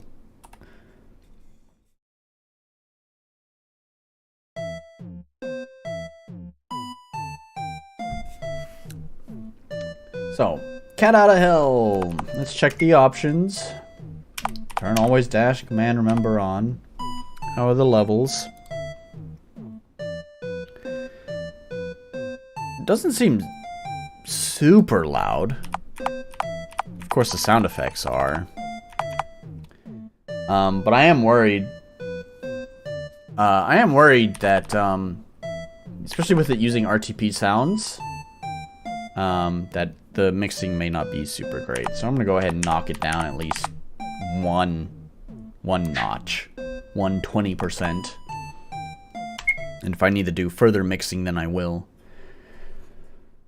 Welcome to the game. What is your name? Yeah, I've actually had this game. Oh no, they don't have a plugin for typing this in. It's like this old school. Okay, that's just an arrow. Where's the back? Okay. I've actually had this game downloaded for a while, because I think this game released back in July or something. And I meant to play it back then. I don't know why I didn't play it back then. I think I just forgot about it. And it's just been sitting in my download folder for like a long time. And I was like, oh yeah, well, maybe I should play that game today. So here I am. Anyways, we're going to name our cat. How many characters do we have? We have 1, 2, 3, 4, 5, 6, 7, 8. Oh, 8. Well, that sucks. Oh, well then. I guess we're just going to have to name him the usual, no? You know?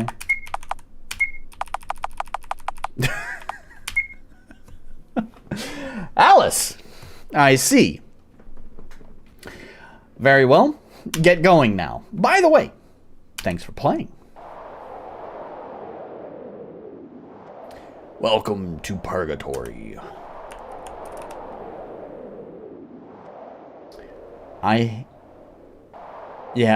This was the same background sound. Yeah, Alice is in this game. I haven't started the timer. That's fine. Windrider also used this background sound, and I hate this. This is an RTP sound, and the loop is fucking terrible. Right? Like, it starts out like an explosion of wind, and then it kind of trails off, and then a loop starts again at like the middle of a wind.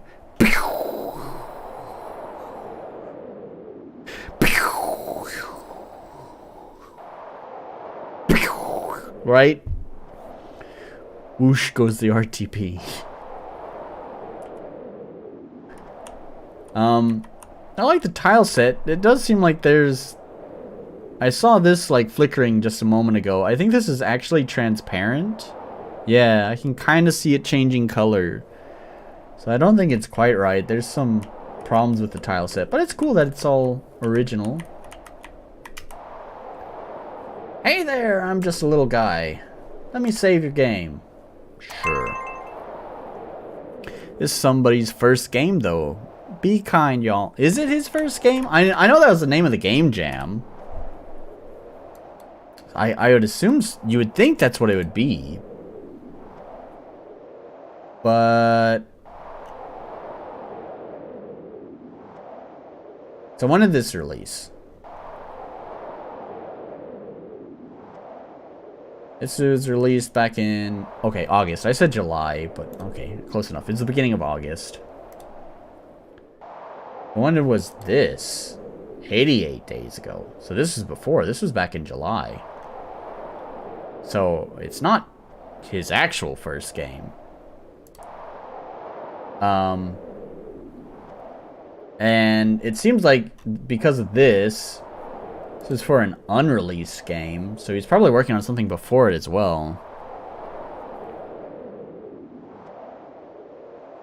Make the water see-through, then get the background to look...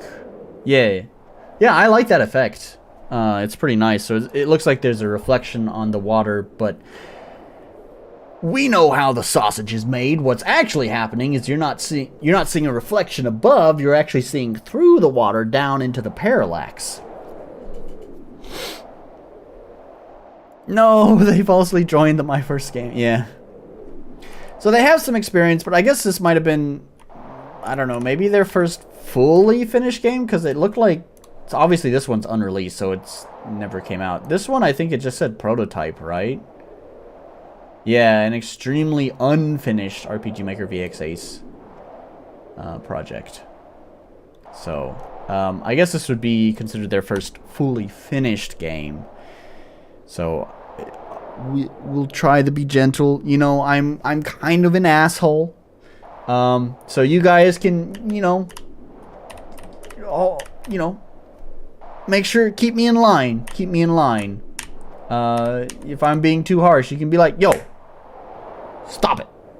And I'll be like, you're right, you're right. Anyways, I noticed, I haven't started the timer. That didn't start the timer. Don't tell me the fucking timer crashed. Why does it do this? Yeah, I'm pretty sure it crashed. Oh. Maybe? Yeah, I think it did.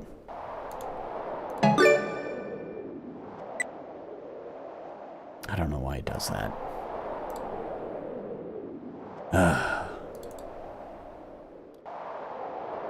I feel like I just need to hire someone to, like, make me a timer for exactly what I'm looking for. You would think this would be really simple, right? Like, I want a timer that I can pause and start at any time by just pressing live shit, the most popular timer thing. Yeah. By just pressing a hotkey to pause and start the timer, right? That's all I really want. The problem is there's a lot of timers that have hotkeys, but you have to be focused on the window to pause it. The nice thing about Live Split is I don't have to be focused on the window. I can be controlling this game, and I can still press the hotkey, and it will control Live Split. But it's engineered for speedrunning. It has all these different, controls for, like, doing splits and tracking records and personal bests and uploading to speedrun.com and all that stuff. I don't need any of that shit, because that's not what I'm doing. All I want it for is the global hotkeys, and it's the only timer I can find that has global hotkeys. I just need I need to hire someone to develop, like, a global hotkey timer for me. Anyways, start the damn timer. Oh, it's not WASD. It's not WASD. I know, it's his first game, but come on, man. I can see you put some plugins into it because there's not grid movement. I think this might be Galv's pseudo pixel movement. So you know how to put in plugins. I think it said on his page that he used Yawnfly. Yawnfly has keyboard config. Just do it. It's free. Oh, hi. You just come in, right? Did I read that right? Or was that me misreading that. Welcome to Death's Castle. Humble abode of Lord Death, keeper of purgatory and judge of all who pass from the world of the living. Wait, huh? You plan on going back? Was there a mistake or something? Either way, that's way easier said than done. Lord Death doesn't just let any souls waltz on out of here. The castle is heavily guarded. Not to mention, it seems to change on the inside every time you enter. You can never know what you'll see or get. Well, you're just too cute to say no to, so whatever trouble you cause or get into is all your business. Is the cat semi-transparent? I guess he's a ghost, right? But, like, the other people aren't. Interesting. You can vaguely see the lines of the brickwork in the cat. I'll be out of here to track some of your stats from each time you enter.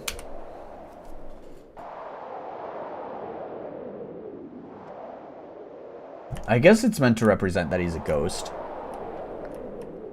I kind of wish he'd maybe went all in with that, because it's like the cat is just a cat. He doesn't have like any ghostly features, and he's only vaguely transparent, but not like fully transparent. Well, not fully, but you know, like I'd say he's at like maybe a 90 or an 80% opacity, when maybe it'd be better to put him at like a 50 or 60%. Will you enter the castle? You'll get a return whistle to leave at any time. I don't know why it asked me. I mean, I think that's the only thing I can do.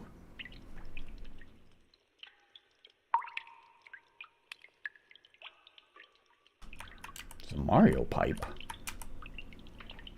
I'm a malicious little guy. Care to play a battle tutorial? I guess so. How about you then?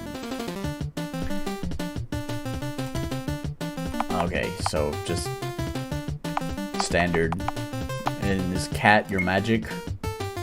Claw!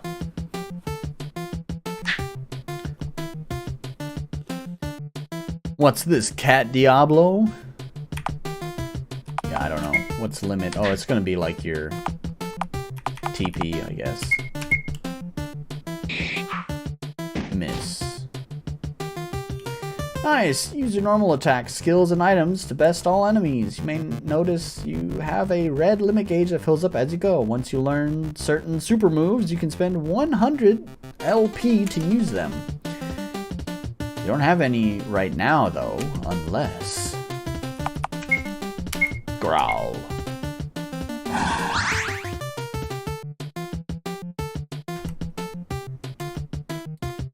If things look too tough, press X to back out of fighting and run away. No shame in sparing yourself like that. Oh yeah, it jumps straight into the actor command window. So he's definitely using Yawnfly's battle plugin. So you definitely are aware of Yawnfly's stuff. I don't know why you didn't implement one of the easiest plugins to implement.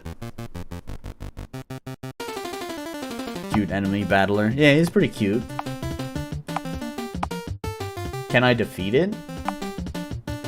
Everything's been boosted. Claw! Some pretty intense damage.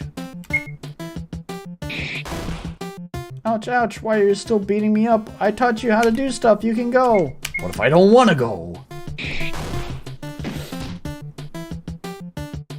Oh, my buff wore off. How much damage do I do now? That still seems like a lot of damage. What was I doing before? Okay, that's less.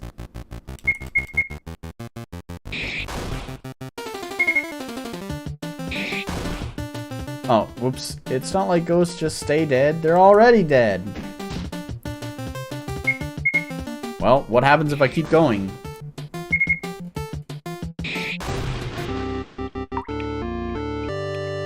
I was victorious. 50 XP and 100 money found. Gold ingot found. Sunfish found. Castle key found. Alice is now level 2. Bite learned. Is any of that useful? What is this menu? Oh, this is weird. Items. Sunfish. Healthy status curing fish. Gold ingot can be sold. Return whistle. Okay.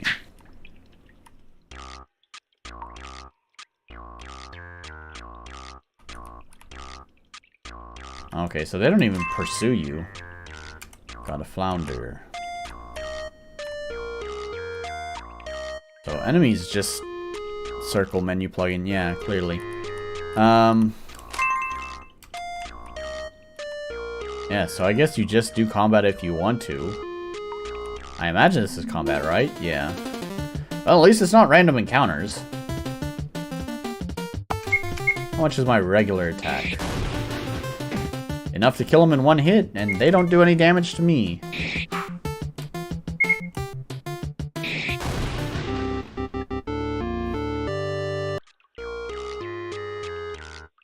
Super tuna. Piranha. Castle key. Use it to leave this floor. Gotcha.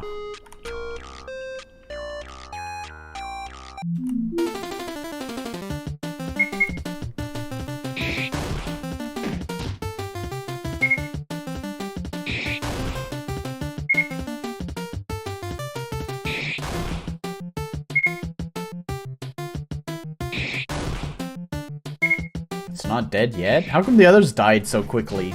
Oh, it's level 4. Sardine found. Level 3. X/.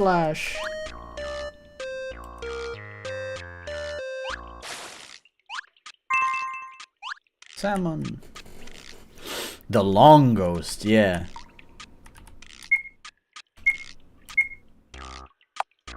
Heals and permanently adds +1 to a magic attack. I mean, I guess so.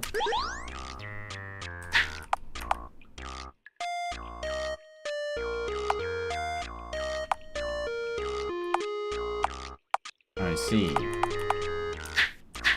It's cute that they're fish. I like that touch. Salmon, I got another salmon. Use castle key. Floor clear. Does he move? Okay, he does. Oh, does he pursue me? I think he does. No. Wait.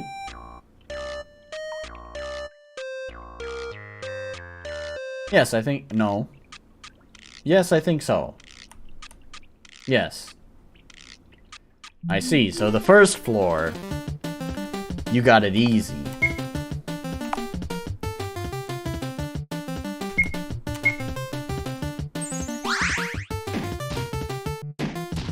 Well, damn it. See, this is the thing with single-party games. I'm aware of this. Oh, damn.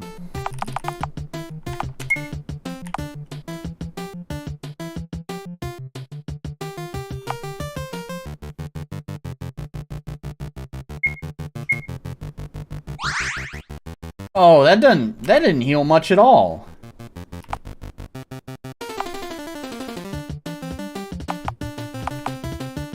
Guess I'll just use the super tuna. Yeah, as someone who's developing a single party game, here's the thing about healing, right? In multi-member parties, party games, multi-member party games, you still get some damage output each turn, because the other members can fill in, can deal damage while, you know, one person heals.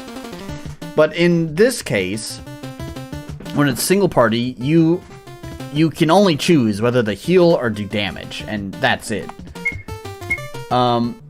So when you heal, wow, that healed a lot. What the fuck? There must be a lot of variation on the skill. I guess that makes up for what I was just about to say, but I'll go ahead and finish the thought anyways, not to leave you guys hanging. You need to account for the fact that when you heal, the enemies will take their turn right after that, and as a result, may just potentially do enough damage to undo the healing that you just did.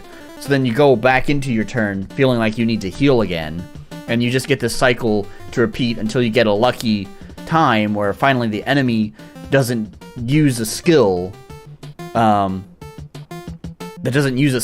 skill that like hurts you badly, and so you're able to actually keep that health that you'd restored. I have a system in my own game where after you heal, it applies for just the rest of that turn. It applies damage reduction. So you will still take damage, but it's like 50% damage reduction. So you will hopefully with the 50% damage reduction, you won't, you know, have all of your healing undone. Yeah, you got to think of that kind of stuff. Anyways.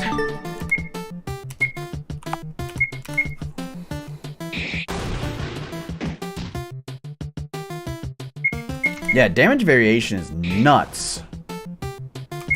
Because, like, sometimes these guys are hitting for, like, 35, and then sometimes they're hitting, like, 4.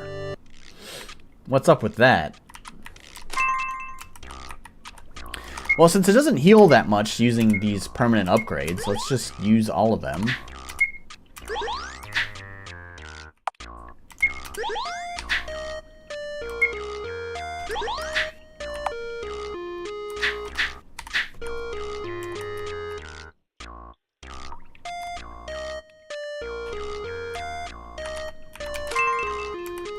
Canned tuna. Is that a permanent upgrade? No. I guess I'll fight this guy so I can get that chest. Oh, scary ghosts. Double slashing attack. Slow biting attack.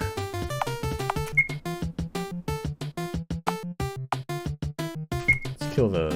I probably could have... Oh no, never mind.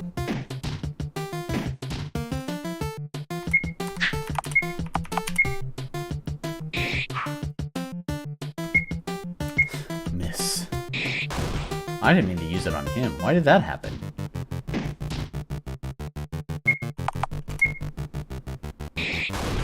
There. Now he's dead.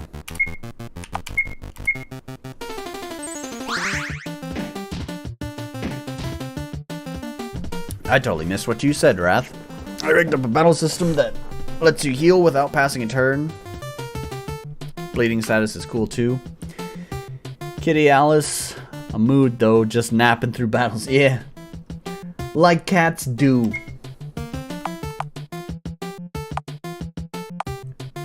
Oh, it has a cooldown. I see. That's kind of... Yeah, that kind of sucks, actually. I didn't realize it had a cooldown. So that definitely means, like, that thing that I was just talking about, where, like, you can heal and then the enemies completely undo the damage that you just healed to yourself. That sucks that, like, I mean, I guess it prevents you from getting locked into that stalemate that I was talking about, where they undo the damage you just healed, and then you heal again, and then they undo that damage, and then it just becomes a stalemate of cycling through that. But I don't think this is, like, this prevents that kind of stalemate, but I don't think this is a good solution to it, because it feels unfair. This is a thing that I've also implemented systems for, is where, like, it feels like something that's out of your control. It's like, I took steps to mitigate this from happening, but then you put blockades in my way from actually letting me succeed, right? I don't know if that's the best phrasing for that. Obviously, there's going to be blockades because it's a game. That's the point, is overcoming. But it's just like, it feels like something that you don't really have control over. You actually know what to do, and you did what to do to avoid that from happening, and yet the game decided, nah, you know what? I don't like you doing that. I'm going to go ahead and fuck you over anyways. So I actually have a system in my game that I spent a lot of time building, which I just call, like, shock absorbers. For exactly that, is like, basically all it is every skill that you use, it checks where your health is at, or every skill that is used, not just the player skill, but even the enemy skill. It checks where the player's health is at, where their magic is at. It just checks like the status of the battle of things. And if it looks like the player is struggling, it doesn't just like give you a free pass. It's not like it just says, you know what, go ahead and you can go ahead and win this fight. It's not that.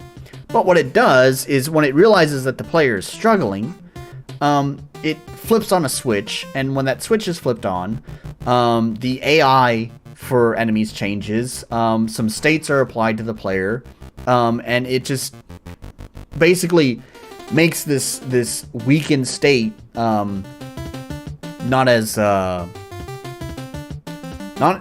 life-threatening. It still appears life-threatening because obviously it's all in the background. You don't see this going on, but it just makes it feel a little bit more fair, because there's been plenty of times when I'm playtesting the game where it's like I'm totally winning this match, and then just, I don't know, a series of unfortunate events happens, because RPGs are just based around a lot of luck. And unfortunately, I get a string of bad luck, and then it's like, well, I felt like I was doing good, and then all of a sudden, bad luck hits, and it's over. And that doesn't feel good, you know? So that's kind of the point of shock absorbers, is to try to reduce that from happening as much as possible. There's also a lot of other things that happen, too. There's things that check, like, at the beginning of battle, and things that happen, well, shock absorbers checking when health is low, like just before the battle ends, I guess you could say. There's a lot of stuff that goes on in the background of the battles of my game, to try to prevent unfair bullshit from happening.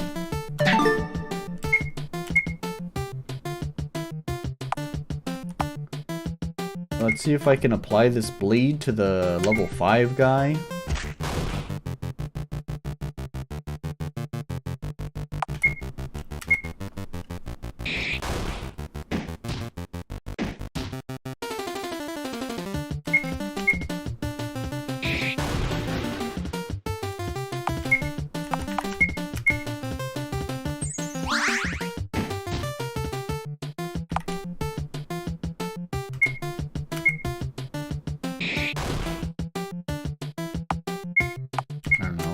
Claw him.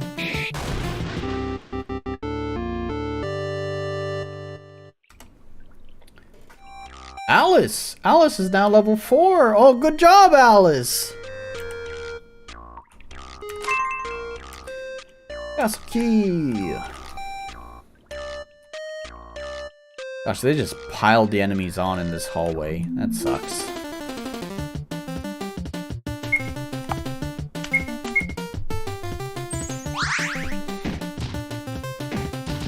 Yep, there we go. That's just what I was talking about.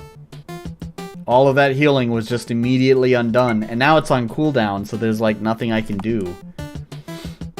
Charm 3 random enemies and drain MP. Guaranteed silence, random chance of other status. I guess so.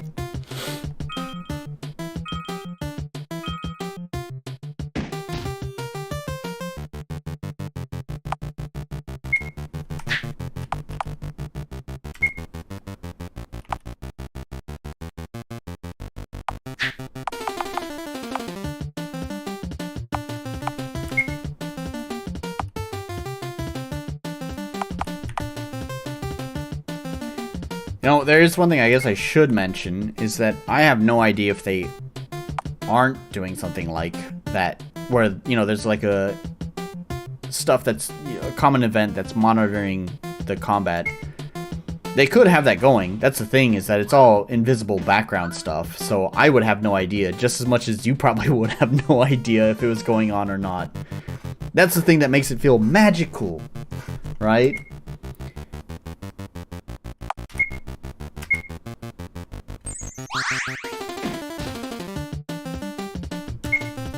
But also, I feel like probably not. Just because the healing itself wasn't really well thought out either. I think maybe a simple solution to the healing, although I still don't like this idea, is at the very least, if it's single party, then the healing should just be a full heal, right? If you're not going to have some sort of like damage reduction that's applied by the healing, then at least a full heal would guarantee that I wouldn't have to worry about... Hopefully I wouldn't have to worry about healing again the next turn.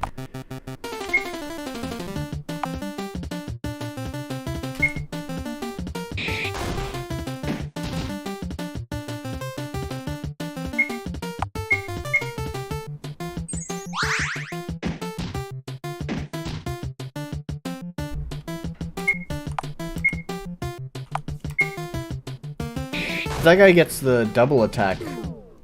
But as I was just saying, again, I'm gonna die. You were caught and defeated. You only made it to the basement. Better luck next time. Progress reset. Returning to purgatory. Don't repeat the intro. Okay, thank you. Yeah, I see. It's trying to do a roguelike thing.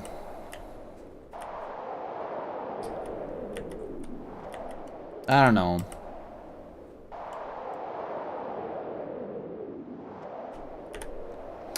I still have a lot of time left, but I don't know. I'm not feeling this very much. That's the thing about these... Oh my god, it's a monster. What the fuck? Hi. 大丈夫ですか? どうしたの? おやすみ。はい。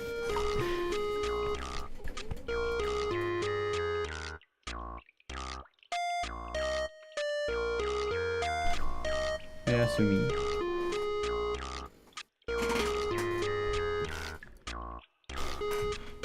Oh, he's moving towards me. Oh, he got me.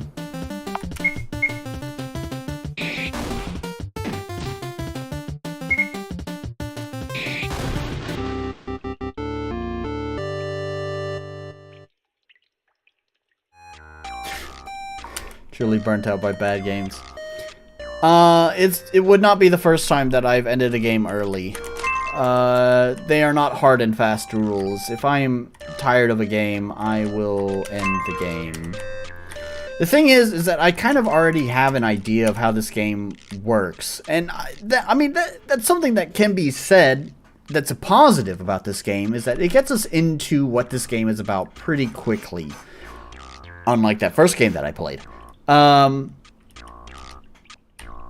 So, like, that is definitely a positive about this game. It's just, now that I know what the game is about, I'm just not super into it.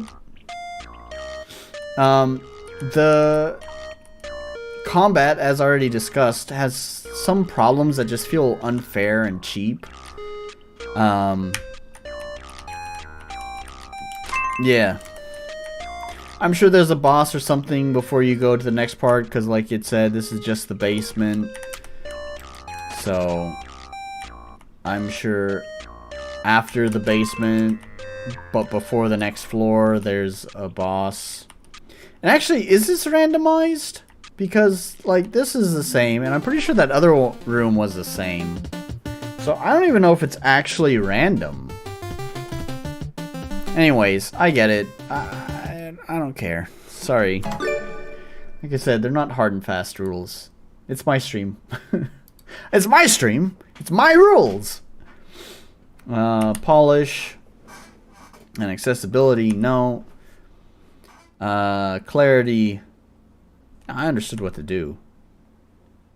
Balance, the number of variation it's all over the place. Like sometimes the attacks would hit for super low damage, and then sometimes the attacks would hit for really high damage.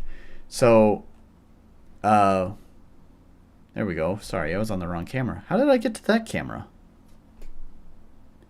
Anyways, how long was I on that camera for? Anyways, yeah, so sometimes it's super low and then sometimes it's super high. I don't get it. Balance seems whack to me. And it's typical roguelike stuff where it demands that you die and repeat content over and over again to artificially extend the length of the game. Just not a fan of that. Unique identity, it's got that. It is a cat trying to leave purgatory. Cool. Alright. Well, not bad. Anyways. Alright. Oh gosh, that's gonna... Yeah. It was 1. There we go. Alright. Well, those are the... games that I was gonna play today. That I did play today. And then is the totally a joke game that I'm going to play next. And we're just jumping right into it. Should I start the timer? I'm gonna start the timer. We're doing it, boys. And lady. We're doing it, boys and lady. We're gonna play Halo ODST. And honestly, it's not about reviewing it. I can talk about my history with Halo. I have a history with Halo. As I think many people might. But it's more about just having something on in the background to just chat. And there's a few people who said that they wish that I did actually play ODST. So I'm gonna play ODST. I recently had been replaying many of the campaigns in Halo. Halo 2 was cool. Yeah. You know what? Actually, I played Halo 2's campaign a few times, obviously, when growing up.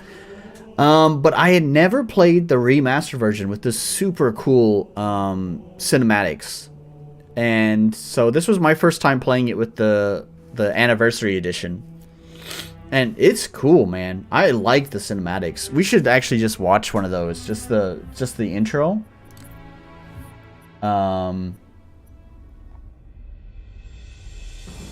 Yeah. We should just watch this. Real fast. Go. Start.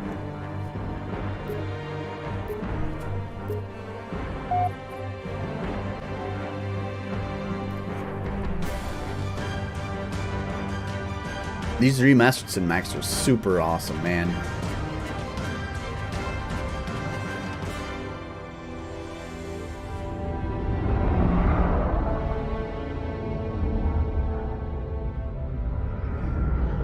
Looks so nice, man.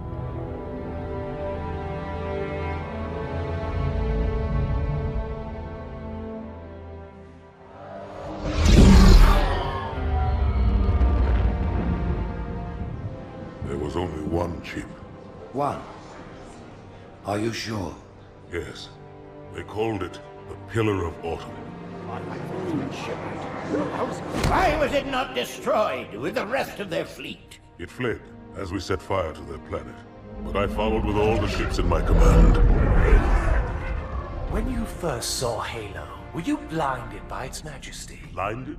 Paralyzed? Dumbstruck? No.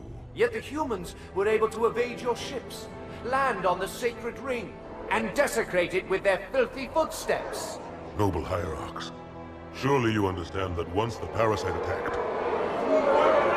There will be order in this council. You were right to focus your attention on the Flood. But this demon, this Master Chief... So cool, man. The time I learned the demon's intent, there was nothing I could do. Look at that shit. It's nice. You know, when I played the campaigns... This has gone on long enough. I think I was too dumb. I didn't appreciate the writing quite as much. But when I replayed this, I was like, man, I'm just engrossed in this. Long have you led your fleet with honor and distinction. But your inability to safeguard Halo was a colossal failure. There's like layers to the dialogue. And I'm here for it, man. The story itself is pretty simple, of course. My campaign against the humans. No! Just the moments are great.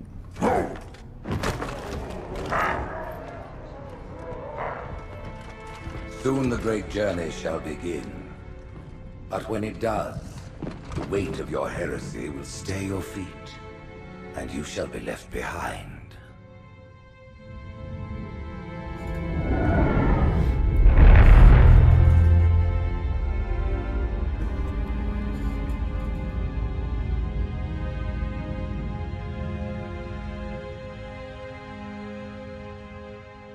October 20th? That's Plating soon. was about to fail. There's viscosity throughout the gel layer. Optics, totally fried. And let's not even talk about the power supply. You know how expensive this gear is, son?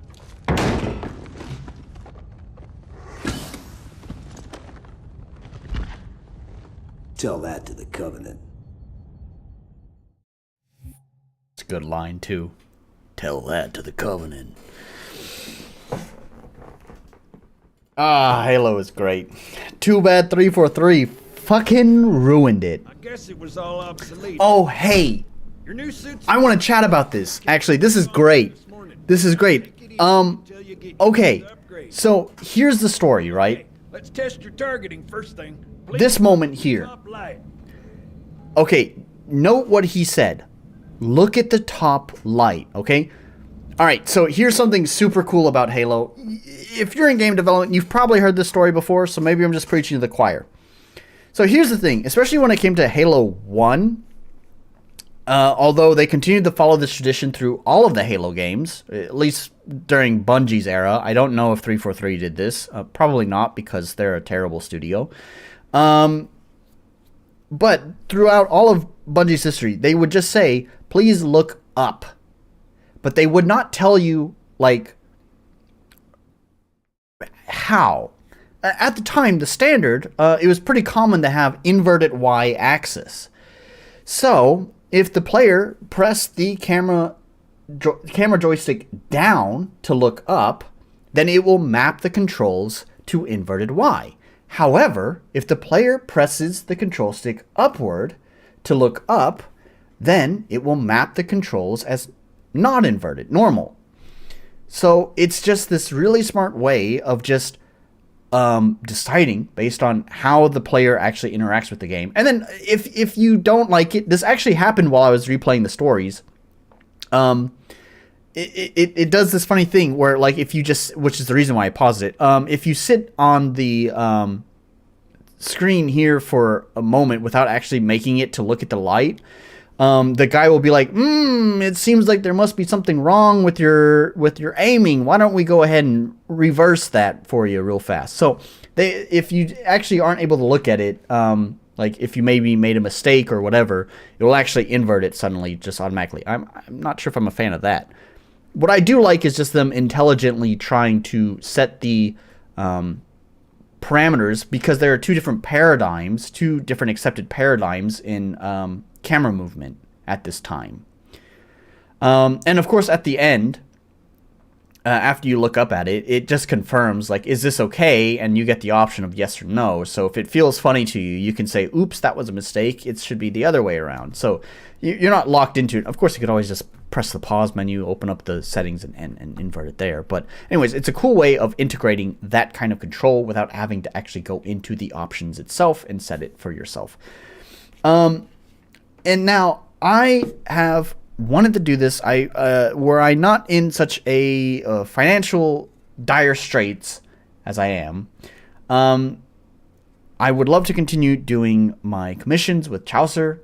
One of the things I wanted to do is completely remake my key rebinding menu. Like, forget Yawnfly's ugly fucking keyboard config plugin. I hate that thing. I'm glad it exists because it is easy to install, and also it means I get to blame devs when they're lazy when they don't get to install it. However, it is a piece of shit. And I want a proper, modern key rebinding menu. Like, let's just look at what that looks like right here while we're there now. Look at this. Oh, you have what the function is, and then, whoa, you get a primary function that you can bind a key to, and then a secondary function to bind a key to. Super great. Also, I like how it lists the functions, and then you assign the key to the function. While in, Yawnflies, it's vice versa. It lists the keys, and then you assign the function to the key. What an ugly and clunky way of going about that. Anyways, one of the things I really want to do is, because in the RPG Maker community, we have these two different paradigms of preferred control schemes. We have the standard, the modern standard of WASD, and then the classic standard of arrow keys. What I'd really love to implement is what I'd really love to implement is on the main menu, the first time you launch the game, is whenever the player navigates the menu, if they navigate the menu with WASD, then it automatically just binds the key binding to WASD. And if they navigate the menu with the arrow keys, it automatically binds it to arrow keys, right? I would love to have that. And that way, whatever your preferred method is, I mean, some people may prefer the navigate menus with arrow keys, but move the character with WASD. It's not going to be perfect, just like it's not perfect in Halo either.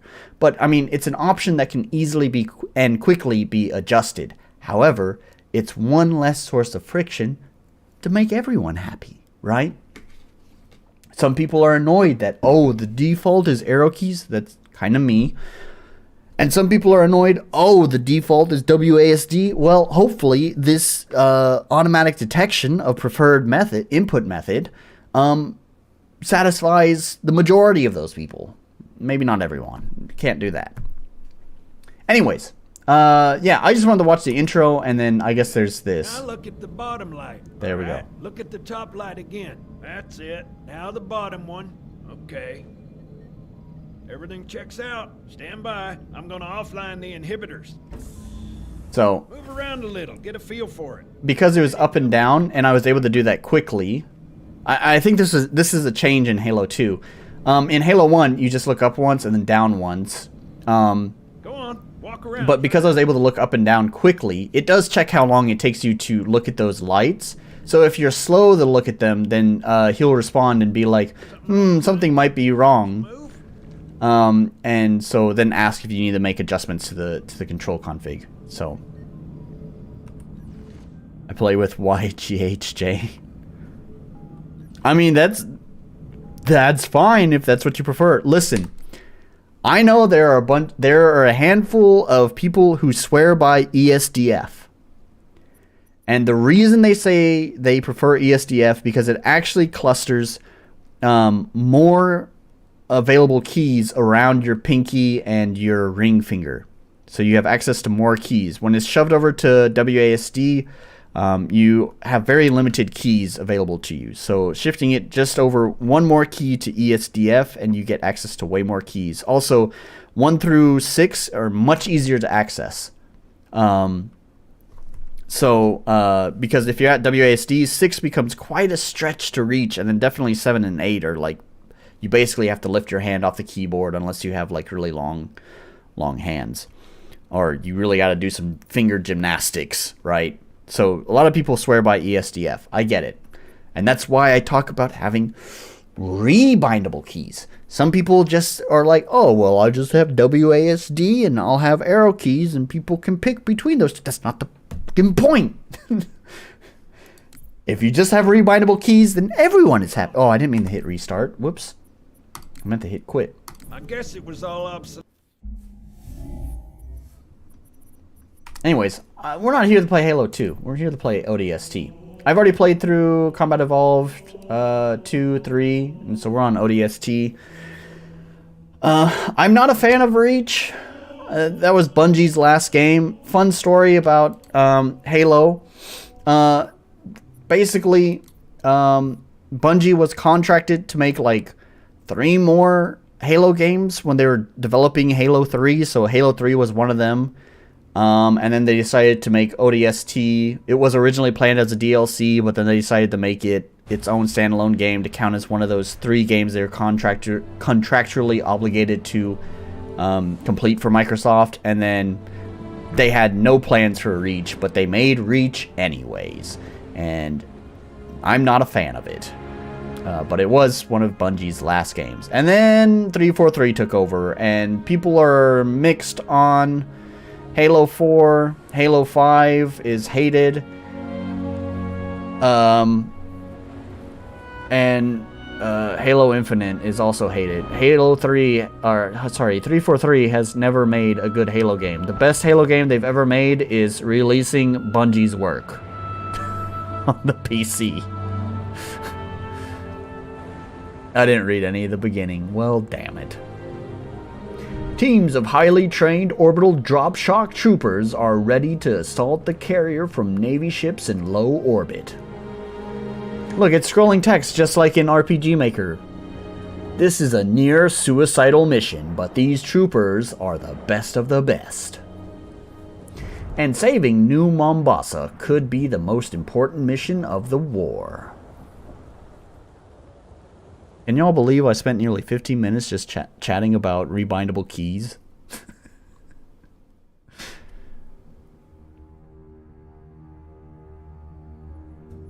The Navy put up a good fight. Of course they did. It's Earth. Better late than never. How about you show some respect, Romeo? Just saying, Dutch. They missed one. No. They left it for us. Kinda gotta pee again. You know the music. Time to dance. Hello, beautiful. Pods. Now.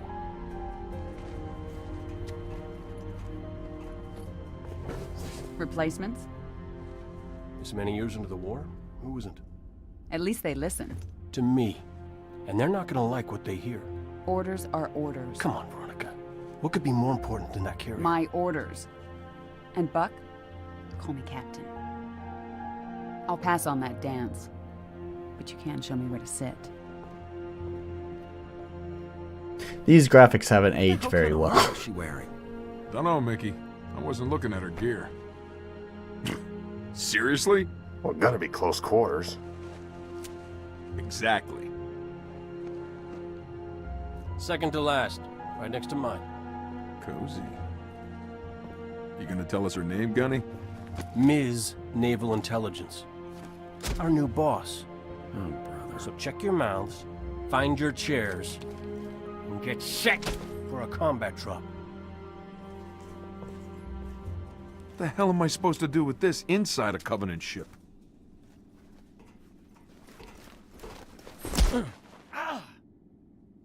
Wake up, Buttercup. Relax, rookie. He don't mean nothing. Besides, now's one of those times. Pays to be the strong, silent type. Silent protagonist. Man, I feel like the writing here, the dialogue, is not quite as layered as the dialogue in the mainline Halo games. Troopers, we are green and very, very mean.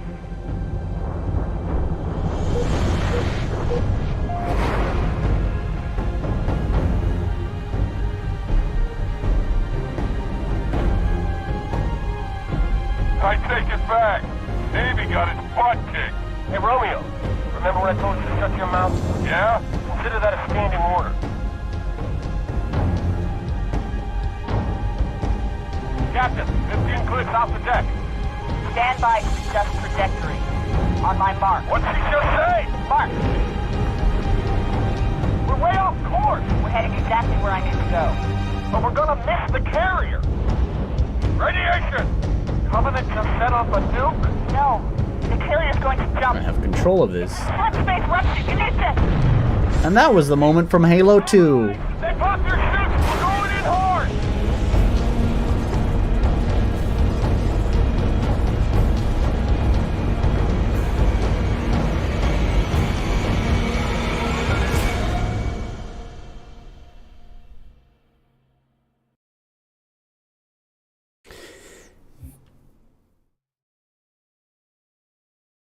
Sounds like the dialogue just plays the usual tropes of rough and tumble soldiers going into a mission. Yeah. Yeah, that's the thing. It's kind of what I'm feeling on this. I mean, they do that in Halo as well, because, I mean, that's kind of what the game is. But I don't know how to describe it, but it's just, there's so much more weight to, even when it's just that trope of rough and tumble soldiers, there's still, like, weight and meaning behind it. Here it just feels like soldiers being soldiers, you know?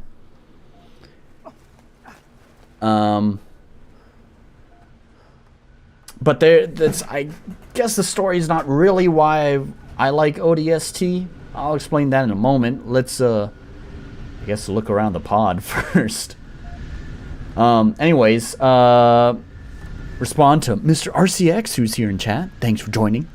Going from RPG Maker to Halo is like watching a movie on your phone versus going to cinema.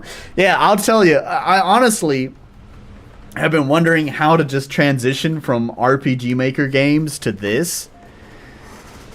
I had been, yeah, except settings. Anyways, I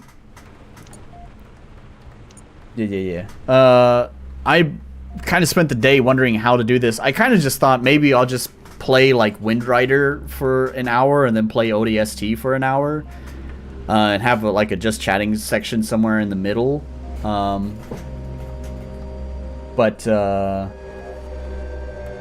you know what? I decided to just go ahead and play games anyways. I really gotta pee, so my thoughts may be not clear. I'm trying to get to where the music starts in so you guys can listen to that ambience while I, you know, relieve myself.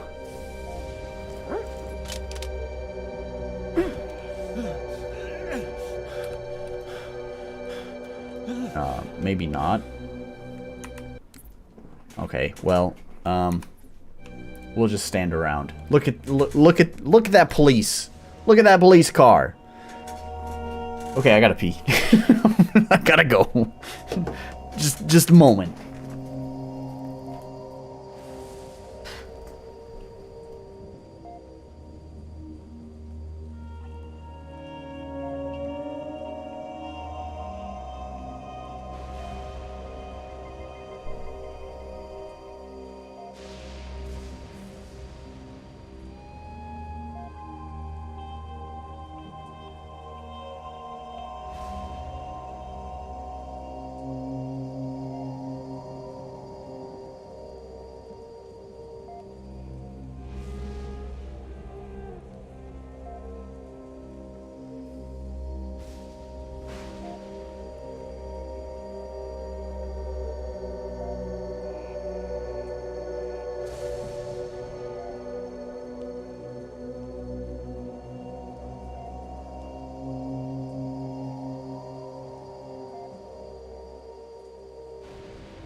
There's cops in Halo. What the fuck is this? Right there. Right in front of you, man. Oh, man, that was a close call. Whew. Alright, anyways. Yeah, so... You know, a lot of people say that Halo ODST is, like, one of the good ones. And I tend to agree. I really love ODST. Not really for the story, and I'm remembering why. It's just for the ambience, man. Space cops. UNSC's liars. We're next. Man, taking in just the mood is great.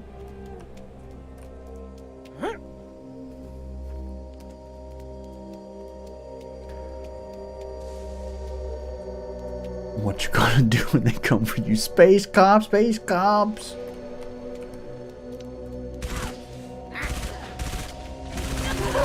Time to die.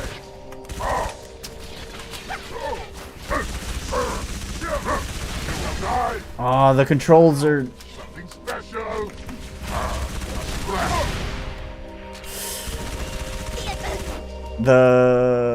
I always have different bindings than what the defaults are.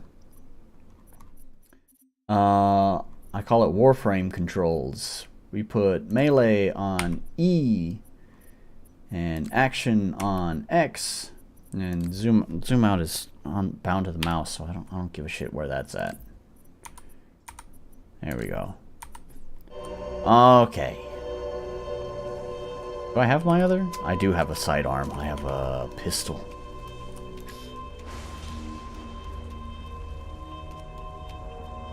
How's it looking on stream?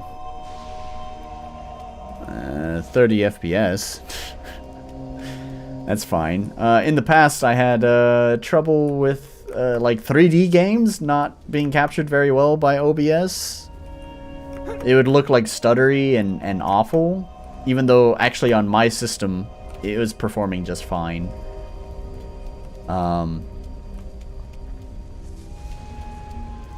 But it seems like maybe that's been resolved, hopefully. Hopefully it's not too choppy for you guys.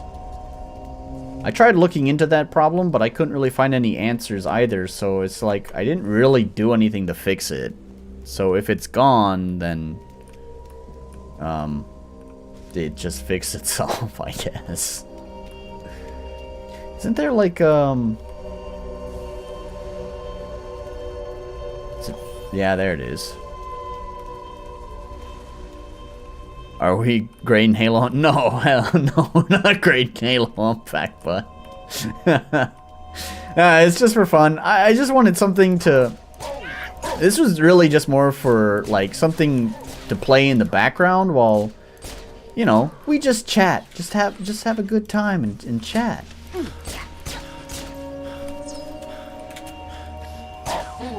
Some people wanted to see Halo ODST because I said I was gonna play it last time. It's really just Woo TVM mostly making jokes, but I'm taking it seriously anyways. Oh my gosh! I just punched the microphone. Holy shit! Sorry about that.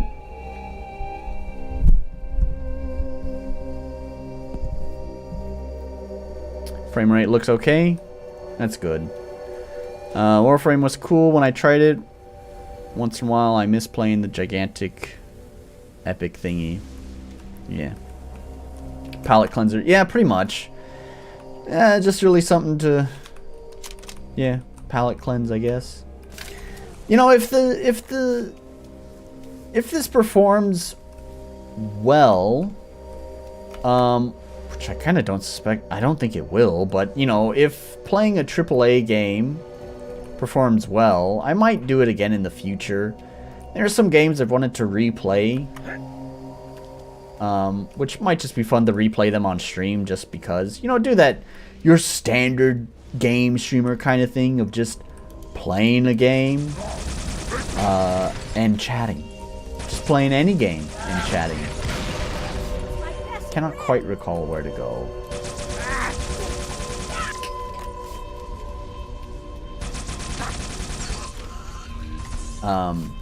For example, I have kind of want to replay Borderlands 3, which might sound like blasphemy because I know a lot of people didn't like Borderlands 3. I've been listening to the soundtrack lately, listening to it again. I listened to the soundtrack a lot after playing it for the first time, but I've been listening to it again, and it gives me nostalgia for playing through Borderlands one more time. You contact superintendent for assistance. Okay. There. Getting close to my phone equals instant melee.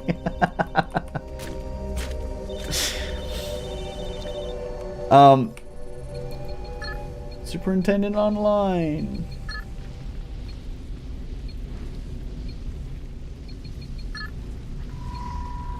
Downloading city map.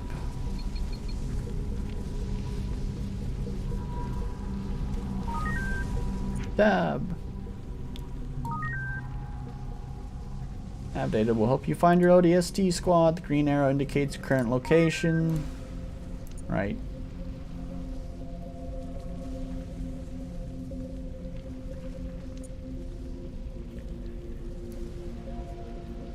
Yeah, so proceed to place a waypoint. I don't think I really need to. Oh, I do think one of the things are over here if I remember correctly, so sure, I'll place a waypoint.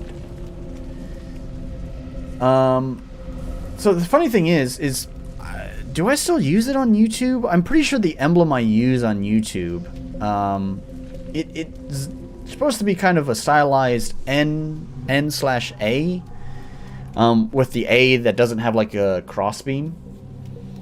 However, the design was actually based off of the Borderlands logo. Long ago, we're getting into some deep cut Nolan lore. Long ago, I used to just use the Borderlands logo or emblem as my own emblem on YouTube. But I decided to give myself my own identity and replaced it with something where I kind of traced over it and then kind of warped and melded it to fit my channel, NA. Oh my gosh, where do I go? Tab, right? Okay.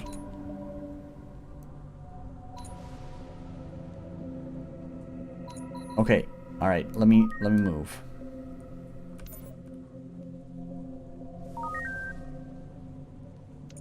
Okay, it wants me to go here.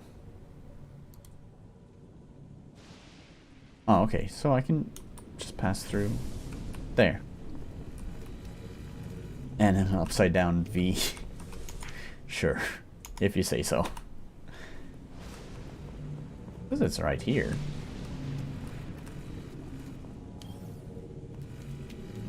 Neither of those doors are opening up. Am I missing something? I do quite remember, actually, often when I played ODST, I would always get lost trying to find the next mission. Is Halo ODST as good as I remember? That is the question. Oh, he really wants me to do this tutorial, huh? Note to the beacon marker in your compass. Okay. Proceed the beacon, begin your search. Okay, okay.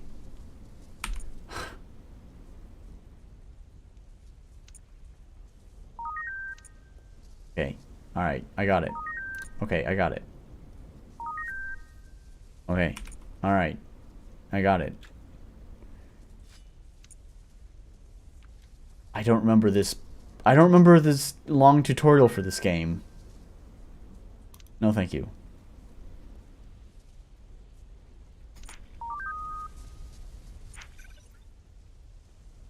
Okay, now I can move around. Alright, so it says there's a passage there.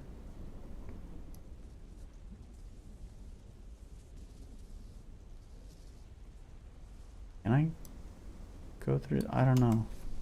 Maybe because I finished the tutorial, now let me go through that little passage.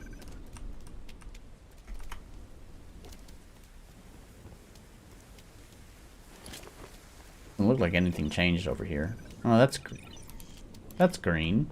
Maybe that did change. Okay, there we go. Anyways, sorry. As I was saying, Borderlands. Yeah, I have a little bit of history. I've kind of always liked Borderlands. So, a lot of people were not a fan of Borderlands 3, mostly because they complained about the story. They're like, oh, the story sucks. And, I mean, I agree with them. The story's not great. But it's funny because it seems like people have got it in their head that Borderlands is a game about good stories when it, like, never was. Borderlands 1 effectively had no story. It was like, you're a dude looking for a vault, go find the vault. The end. And that was pretty much it. And then Borderlands 2 kind of struck gold. They hired a proper writer, and everyone liked the story. I actually don't think the story was really that particularly deep or interesting. It was that the main villain, Handsome Jack, was really compelling. He was a good villain. And also, Borderlands seemed to realize that, because basically every game thereafter had to include him in some way or another.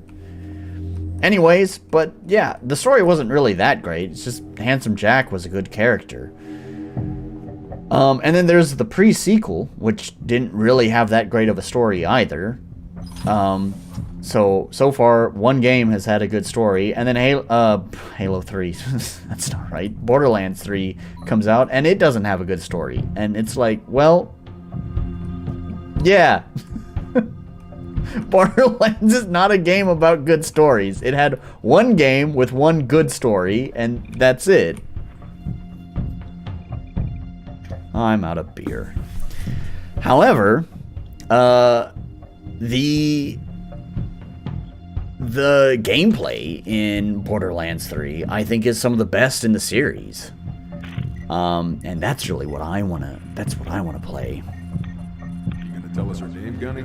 Hiring a proper writer made the game well written. Who knew? Then again, I see games with proper writers, presumably, and they ain't well written. Not entirely the same thing, but surely we're all gamers here, and we saw how the Halo TV series went, right? Those are proper writers. You know why that thing was a piece of shit? Was because the writers were so proud, or was it the directors? I don't know. The creators of the show were so proud to admit that they never even played a Halo game. And they were like saying that was like a selling point to them. It's like, yeah, we never even played a Halo game. That's why this is gonna be great.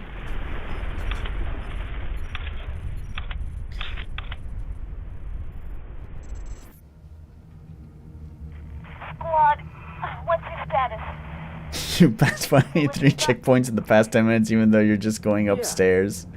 Yeah. I'm not really sure how Halo handles its checkpoint system. I think it's somewhat scripted, but also somewhat random as well. Works great. Right. When you get done fooling around, I could use some help. Did I do something wrong? Because the only thing I regret about you and me, not knowing you were a spook when we first met. I would have been a lot less charming. That's what I missed most about you, Buck. Where your mouth was always a little faster than your brain. Look, don't start about my job. We both agreed to end it. That was years ago, Veronica. I'm a little fuzzy on the details. Must have met a lot of other saps since then. Why pick me for the safari? First, you're the best soldier I know, and second, you don't remember that night? What you asked me in the morning? I remember not getting an answer. Say again, Buck. You're breaking up. I said stay put. I'm on my way. We missed our LZ. This grid is packed with Covenant. Be careful. I appreciate the concern. Won't be much of a rescue if you're dead.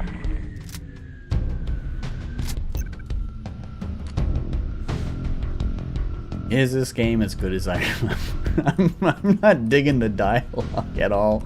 And then I get lost in the fucking city. I'm pretty sure teenage me and nostalgia maybe blinded me. This game gets a lot of praise, but maybe they're also blinded by it. It was just such a change of pace for the Halo series, you know? They're flailing their arms and stuff. Yeah.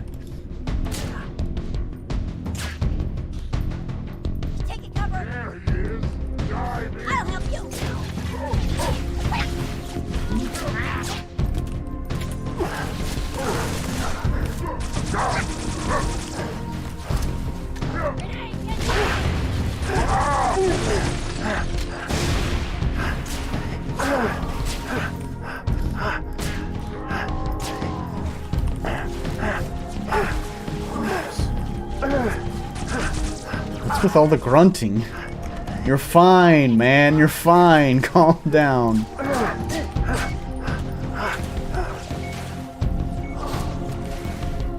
Yeah, I'm not a fan of. We're gonna talk. We're gonna talk about our relationship, kind of thing.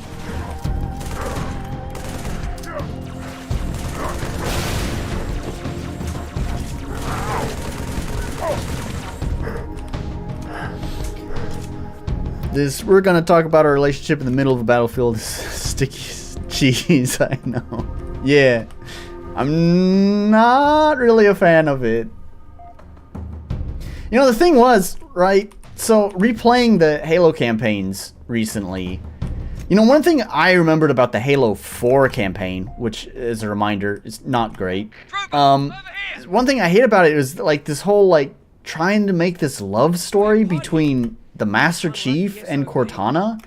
And I was just like, this is so weird. I don't remember this, like, being, like, a thing. Like, why are they trying to make a romance between this fucking computer and, like, this grizzled badass?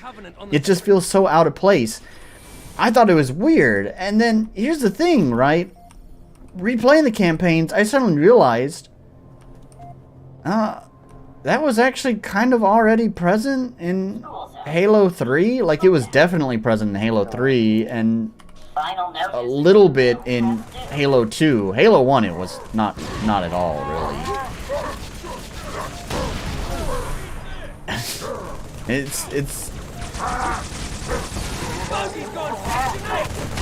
It's weird to me. Like, I don't know, it feels so mismatched for the character. I'm probably a fucking heretic for daring to say that, but it seems so weird and out of place, because like any romance at all, like any emotions at all that a Spartan should have. I don't want a fucking lore nerd here. I'm not a huge Halo lore nerd, but like, the Spartans are basically bricks. They are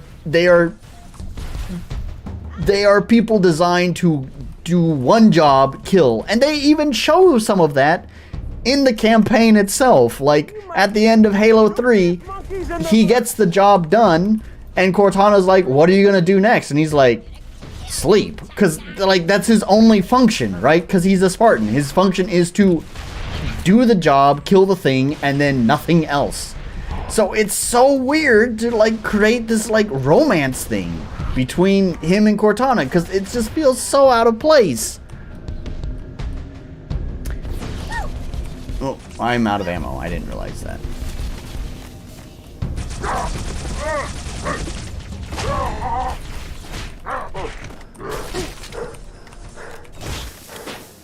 Let's see, I've totally missed what you're saying.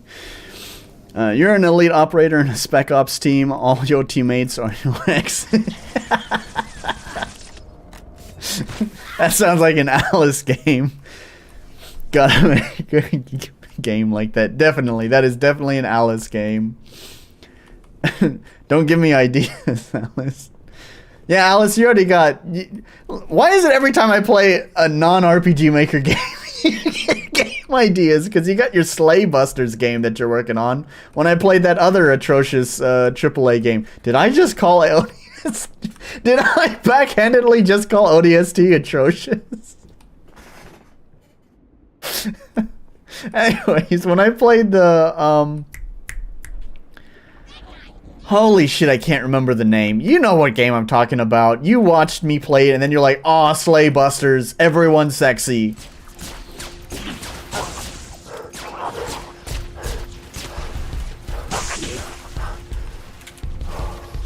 Got a little jackal problem. An overcharged plasma pistol shot will neutralize their shields. Should also take down a brute's armor. Oh yeah? Where were you a minute ago? Still trapped inside my pod.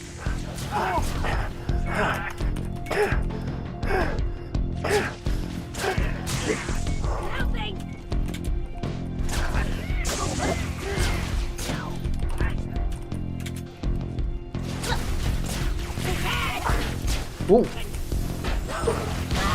Oh, he killed himself. Well, fuck you. Where's the other one? What? Oh, it's the same one. What can I say? This is the way my brain works. Feed a little bit of stinky cheese and a turd pops out. I got you, Alice. Well, unfortunately, I think you don't have enough time. Well, maybe. I don't know what kind of time Alice has. Maybe you got time for sleigh busters and, whatever. Whatever, Space Marine.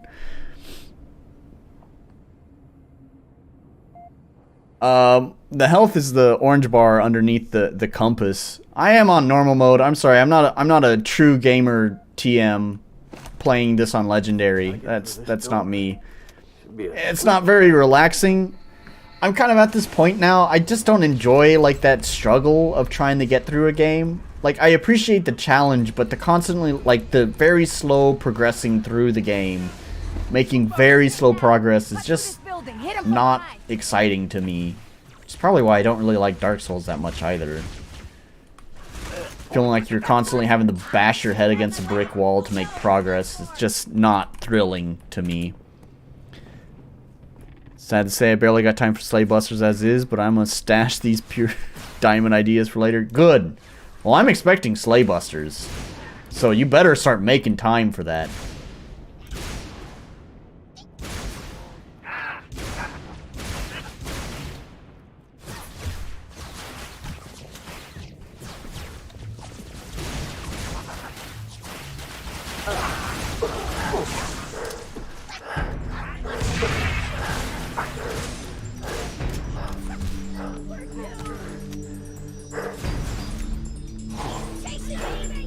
Oh man, there's a lot. Go for the tag! Oh, I missed. I missed that one too. Buck, location. Almost there. What's wrong? Multiple hostiles closing on my position. Listen carefully. If I don't make it... Whoa! Hang on. I'll be right there. Too late. They spotted me. Oh God, what the f... Oh man! Talk to me. Don't move. I'm coming. You hear? Oh, I picked the wrong neighborhood.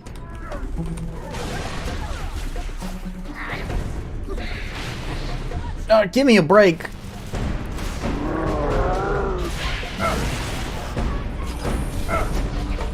Oh, safety. What's in here?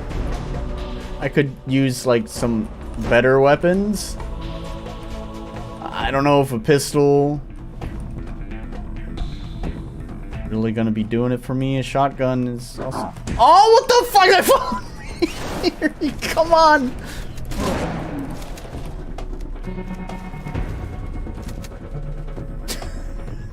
It's fine.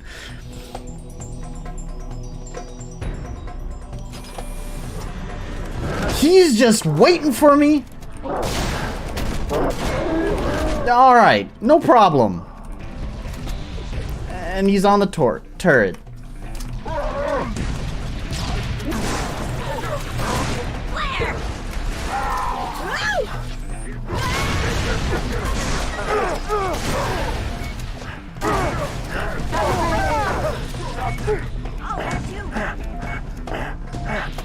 Don't let him get away. Oh my gosh. That was great grenade.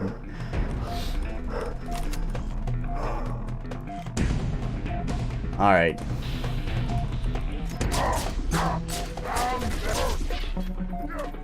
Oh my god, the fact he followed in the house giving me a heart attack. I was nearly there.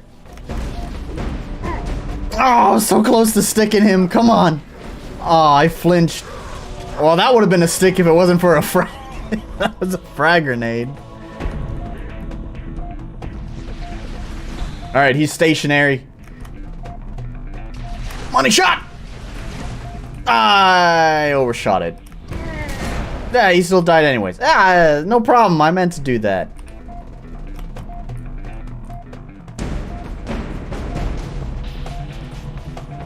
No, I'm good at this game.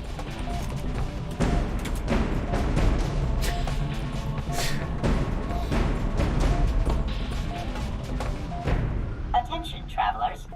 Lost items can be claimed on lower level.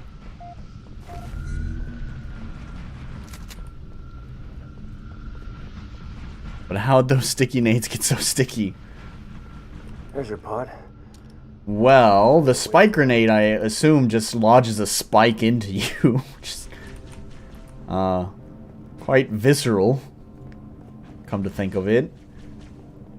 The sticky grenade, though, that's a good question. There's one.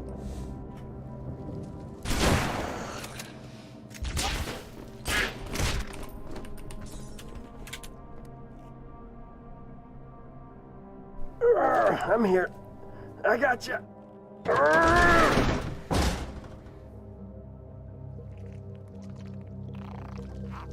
Oh, nuts. Whoa, whoa! Whoa!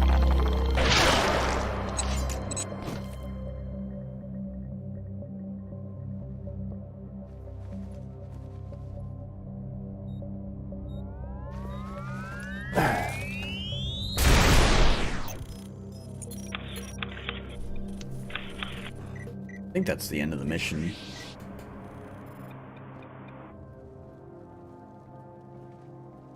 What the heck was that? You ever seen one before? Hey, Romeo, you got your ears on? Oh, I get it. Permission to speak. Yeah. No, I don't know what it was. But it was gonna. Enemy voice acting is in Halo has always been kind of has always been that way. Maybe. You're from Mickey, Dutch? Negative. The rookie. We need to get above this crap. Link with the B-net. One of our drones must have seen where they hit. So we're popping smoke in the lady's mission? She ever tell you what she wanted? No. Never. Doesn't matter. All I care about now is getting my men out of this city. Even you.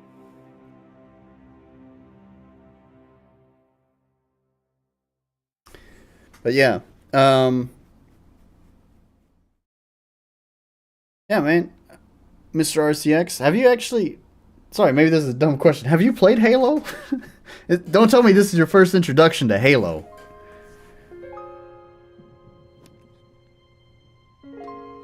There's that piano vibe I was looking for.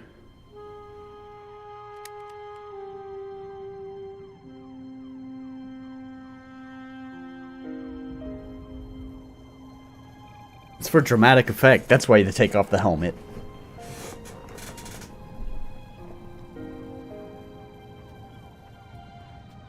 See, this is the piano vibe I wanted to leave you guys on when I went to the toilet, but instead it played a different song.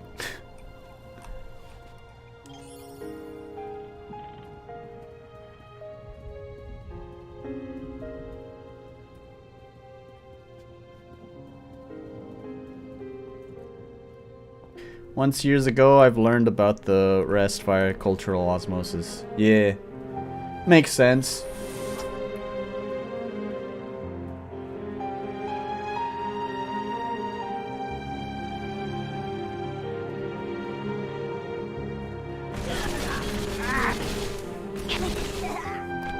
My speed is more Doom. Yeah. I'm definitely... I don't know, man. Like, I like the new... I don't know if you're talking about Boomer Shooter Doom or, like, Doom Eternal, Doom 2016. If you're talking about Doom Eternal, Doom 2016, I definitely like those games, but... Man, the challenge is rough sometimes. To be fair, I played it on, like, the hardest difficulty. What's the hardest difficulty? The hardest difficulty at the start of the game. I think you unlock, like, an ultra super duper nightmare mode after you beat it once. I didn't play it on that. But whatever the starting hardest difficulty is, I don't know why I tortured myself with that. Like, I love the game, and there is that satisfaction overcoming such a challenge that it was satisfying for sure, but man, it's just like after beating the game on that, I was like, I'm fucking done with it. I need a breather for like the next like 6 months, maybe a year or so, before I pick this shit up again.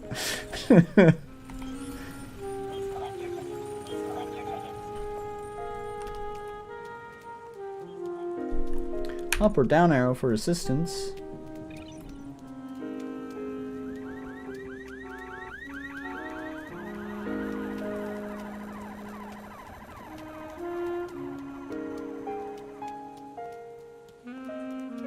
I don't know, I might have to replay Doom sometime as well. Again, like if the playing AAA game on stream works out well, which I don't think it will, I may do it again in the future with the aforementioned Borderlands 3 or maybe Doom 2016/Eternal.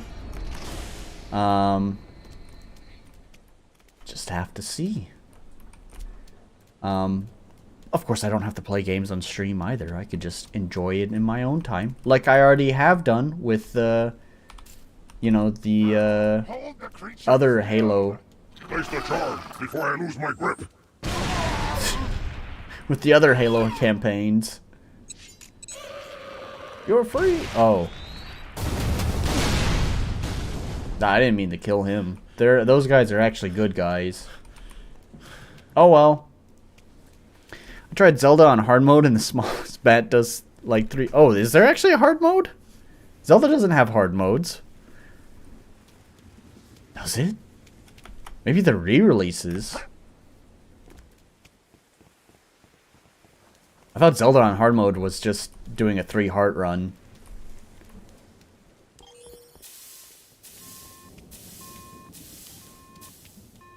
Is that his spirit leaving his body? Good question. Right on the head. You stay away.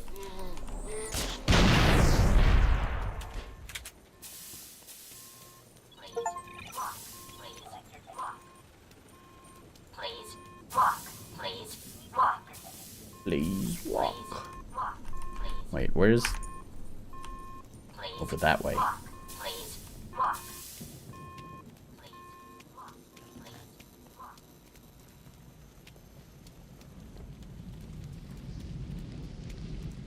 I will say, I just realized this, although it probably works better here in this case with ODST and the more ambient vibe that goes on, but some of the music direction, not like the music itself, not the songs, but how the music is used in the game, sometimes really weird.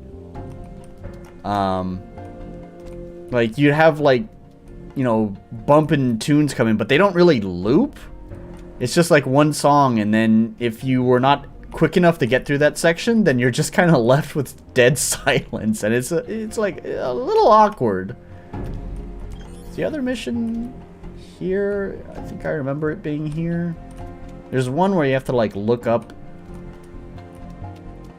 There's like a gun or something like stuck in the telephone poles or something. I don't think that's this one. Where's my assistance? See, now some Zeldas have this thing called hero mode where all the damage you... Right. I know about, like, Wind Waker introduced hero mode, but you could only access hero mode after beating it, and it was like for the same save file, if I recall correctly.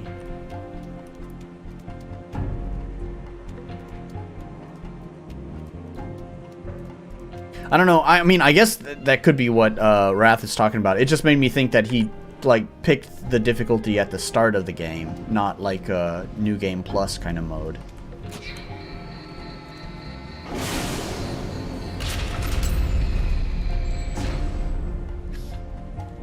We got jackals in the courtyard.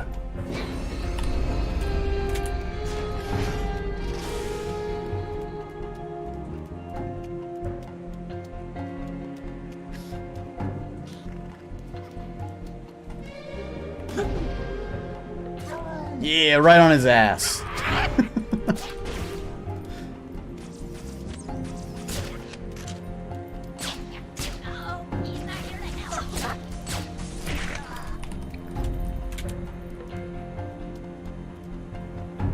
Can I push this right up next to him? Kill yourself for now. Oh, come on, that didn't kill him. Was there a ghost there? Aw, I blew up the ghost. That was a disaster.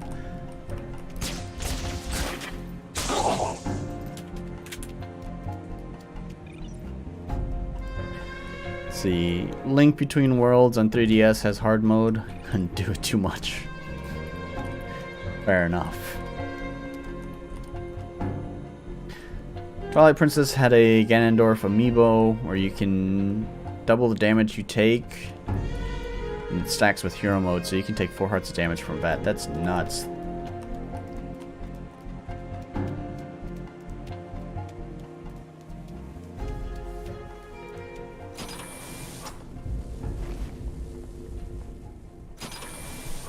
Oh, that's just...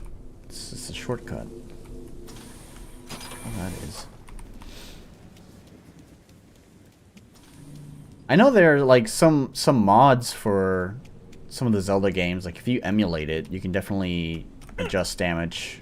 I played Halo. Oh my god.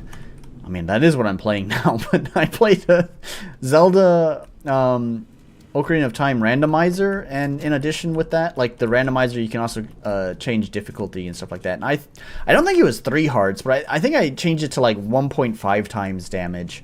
Because, you know, sometimes Zelda can feel, like, on its default difficulty, can feel a little bit too easy. So, I wouldn't mind it being just slightly more challenging. That's a power down, man. There it is.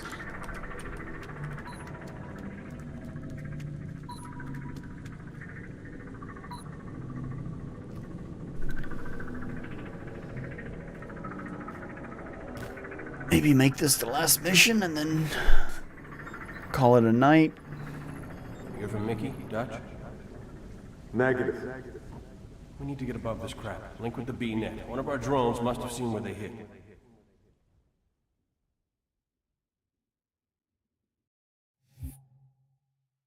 This is the vehicle mission.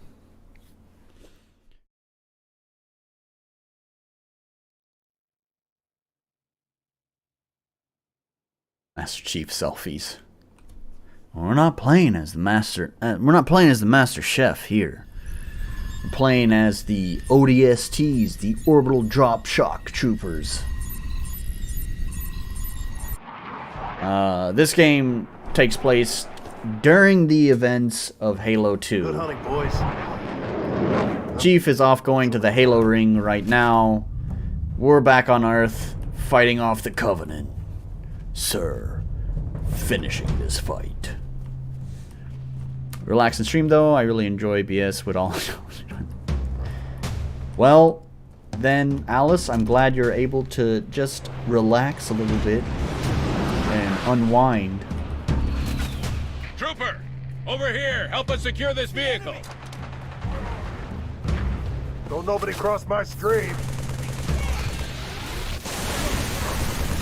Dirtball. It's totally unnecessary. Save the charges on that.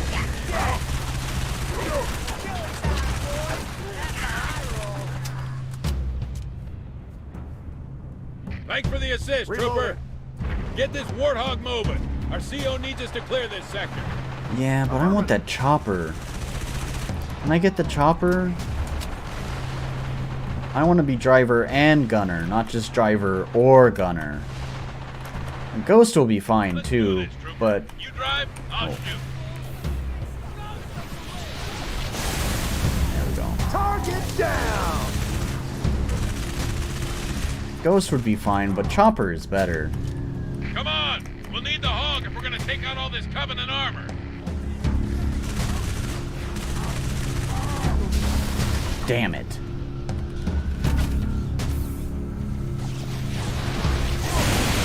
Fuck you then. The Warthog. My only regret is that I wasn't here to comment on the RPG Maker games. Gonna have to watch the archive, man. It's... Yeah. I don't know. The games weren't great. Got him! Cat Outta Hell was probably the best one today. I mean, I only played 2 games, right? Cat Outta Hell was probably the best one. of the two, but I don't know. It's not my type of game. It's not that it was necessarily poorly designed. It had some questionable design choices, but definitely a playable game. I just... not a fan of roguelikes.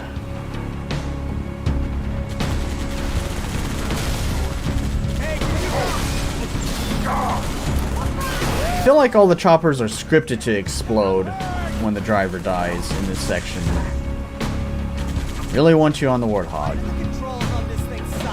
Colonel, sector's clear and we found some backup.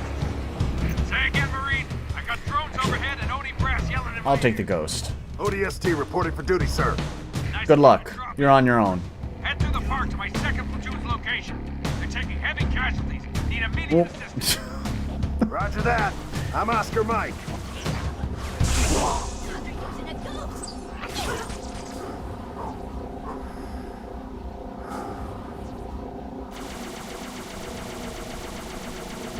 Sometimes... maybe the Ghost is too weak. Ooh.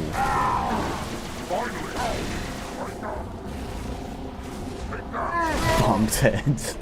Yes. That all you got? Where's the rest of your team, Trooper? Scattered. Dead. I don't know. That's too bad. We're gonna need all the men we can get. Yes, of course you can bonk.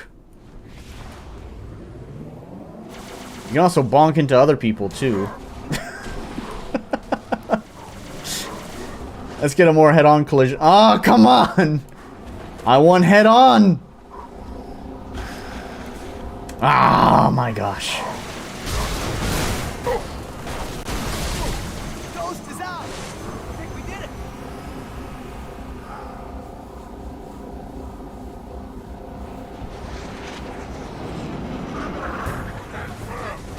Oh, that's not...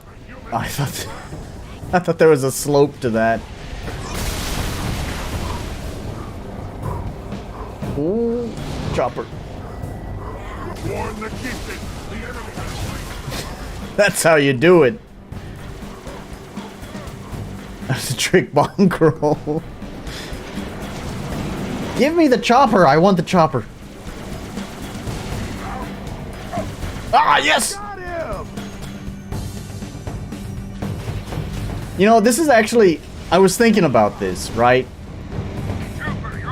I really like how... In obviously, this is a very first-person shooter kind of thing, right? This is not necessarily unique to Halo, but, like, the combination of enemy types and all the different weapons can, like, really create, like, pretty unique combat scenarios. And, like, I was thinking... I would love to, like, find some sort of way of, like, translating that into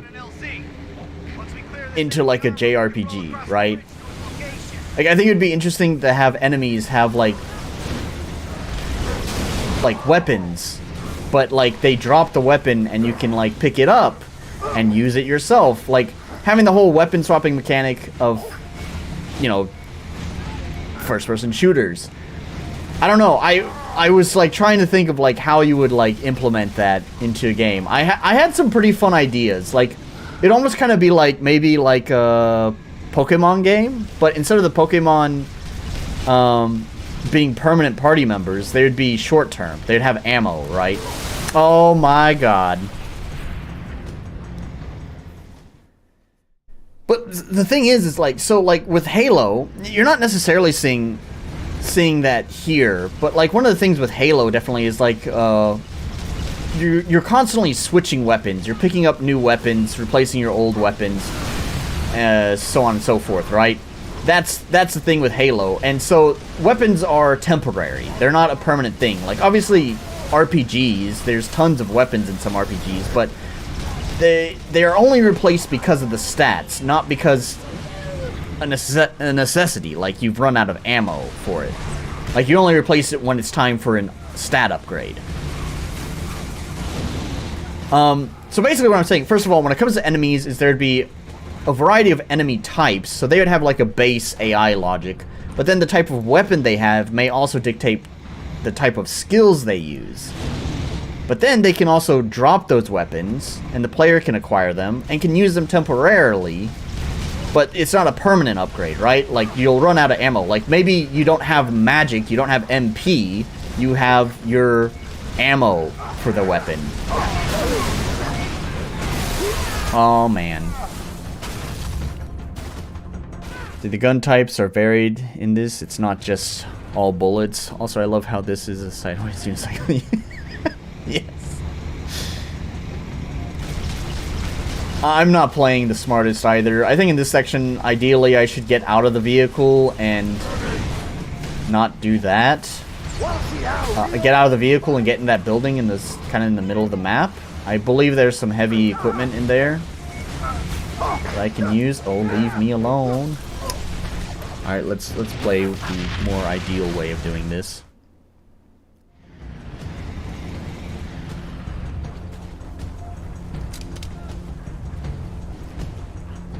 I thought I remembered this being here. It's crazy how much you can remember. It's what nonsense you fucking remember throughout your life.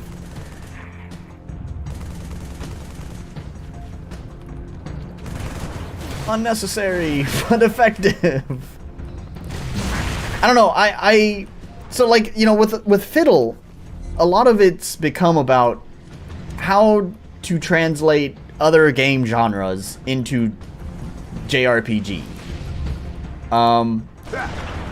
And it's just, it's something I really would like to try. The thing is that Fiddle currently, first of all the level, like, I don't want to scope. All the levels are planned. Having a first-person shooter level is not on the docket whatsoever. Also, the framework that exists in Halo, I keep saying that. The framework that exists in Fiddle is not really set up for the way that I've described what I want to do. Big fan with a brain fan. Like, there would take a lot of finagling to make it, like, fit. It would be putting a round peg in a square hole. What is shooting me?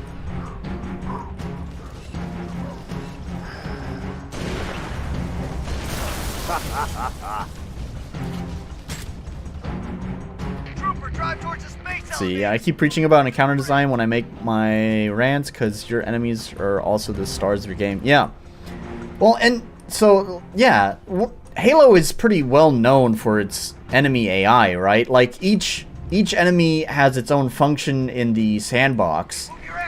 Your brutes, which are kind of the main big enemy here, your common big enemy, I guess I'd say, have their own personality. They are more aggressive. After you do enough damage to them, they will try to get into melee range, and melee attacks will do a lot of damage, so you ideally want to kill them before they enrage like that.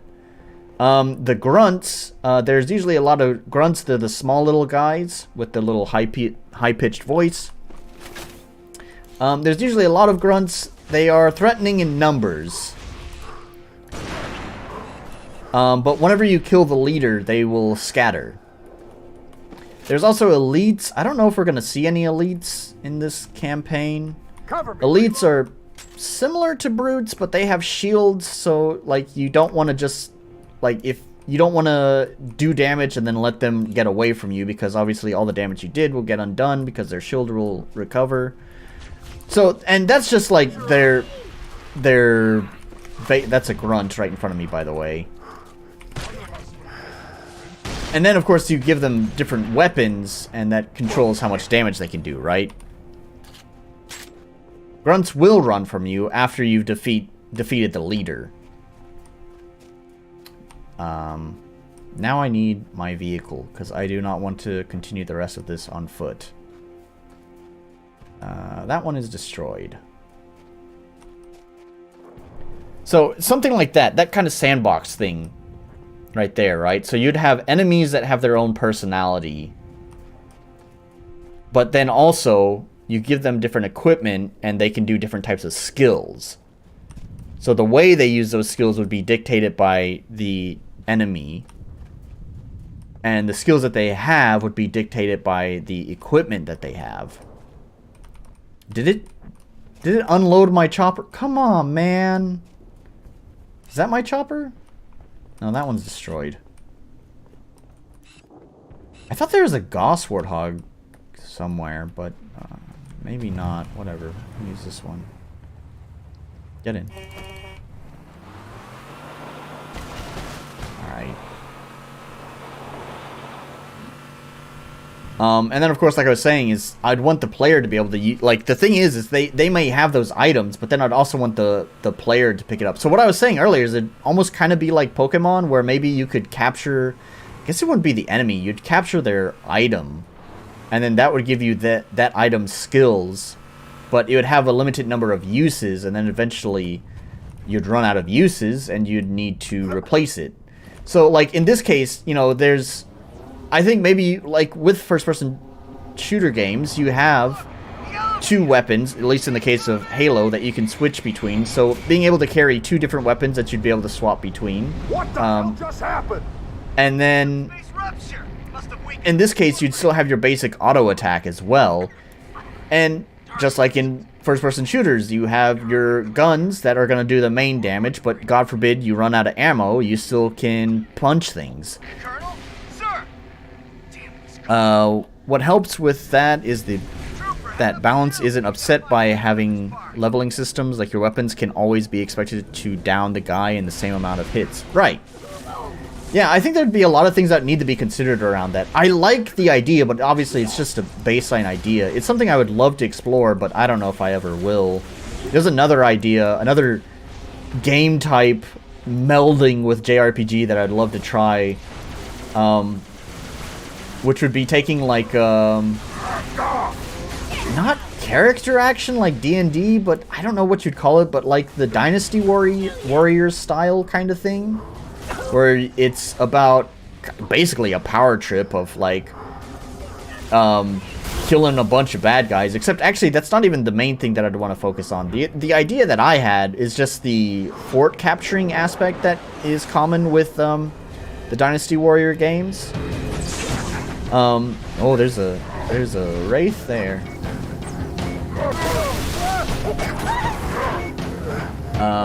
So, and I kind of, ooh, well, damn it. And I kind of already have my game set up for this, which is why I'd probably be more likely to maybe do this sometime in the future.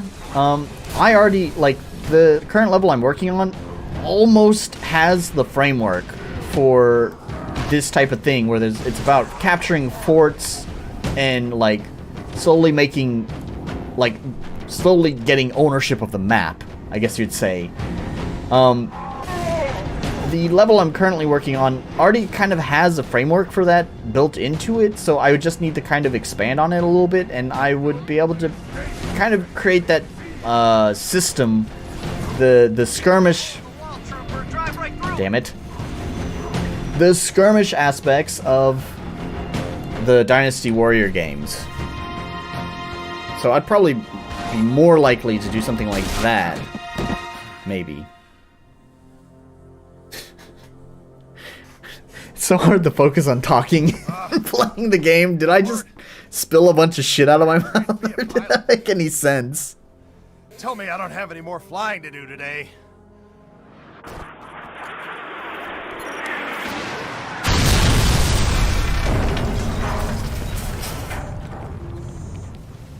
So, was that a yes or a no?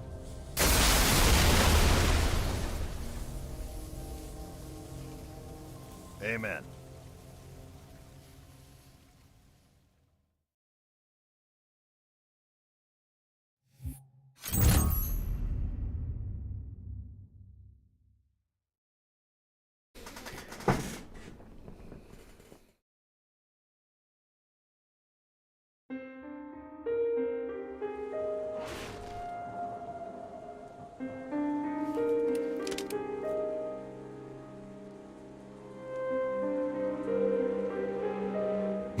Not gonna lie, the real thing that ruins JRPG balance is defense. Nobody likes doing no damage. Yeah. Yeah, evasion as well. Really enemy evasion. It's cool to have player evasion, because then you can, because you can dodge damage. No damage! I'm safe, right? But then when enemies dodge your attack, it's like, well, that sucks. Guess what? Good point, Mr. RCX, Mr. Dan. Because, damage will always be done by both the player and the enemy. Well, the enemy has a very low chance of missing, so they might miss you, but it's very rare. Oh yeah. I'll explain that in just a moment.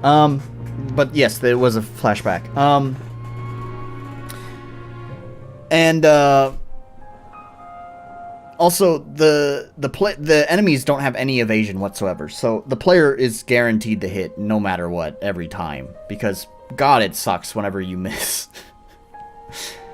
So anyways, but yeah, so the way that ODST works is, so there was what is it, like 6 dudes or whatever, 6 ODSTs at the very start of the game. They dropped out of the ship, but then the Covenant ship, the bad guy ship, did a slip space, warp drive, whatever, in the middle of the city, and that's why everything's like blown up, is because it warp drived like near everything, and the shockwave of that did this. And when that shockwave happened, it separated the troop, and so right now we're like late in the evening playing as the rookie, the silent protagonist, trying to figure out what happened to our other squad mates.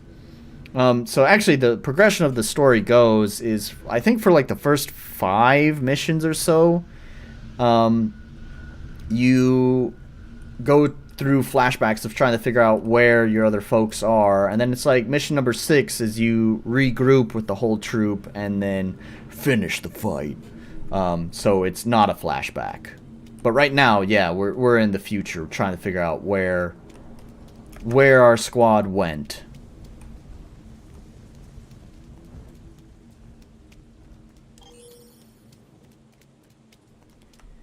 My custom battle system, the player never misses except when they have the blind status, then there's a chance to miss. That makes sense. My game does not have a blind status though. So, because I don't like blind statuses either. But also, it, again, makes sense for my game, because again, balance gets all wacky when it's just a single actor. Your single actor has, and it's a single actor with the same number of actions per turn, so it's not like I give them double actions to make up for missing party member. It's still 1 action per turn, and in that case, you either spend that 1 turn recovering, playing defensively, or you spend that 1 turn playing offensively.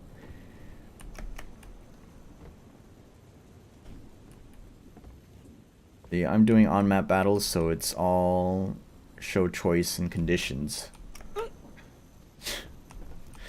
Because Wrath of Wood makes weird games. Speaking of first-person games, hey, I know obviously this is not RPG Maker game, no duh, but believe it or not, there is a first-person slasher, not shooter, slasher RPG Maker game made by Mr. Wrath of Wood, Dead Paper. Cool-ish concept. It's kind of one of those things I think maybe only RPG Maker devs might appreciate.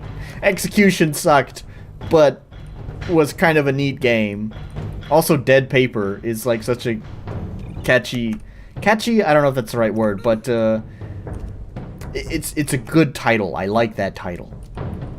Anyways, I'm not actually trying to play seriously, because like I said, that was going to be the last mission. So now I'm just aimlessly wandering around. Stop! Grenade!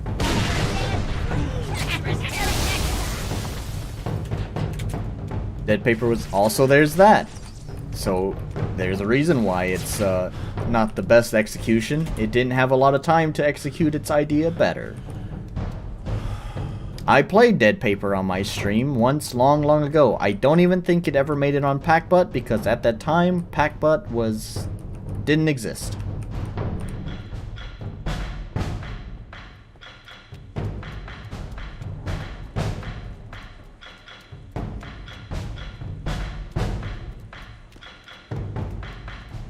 Oh, I can't even drive the Ghost.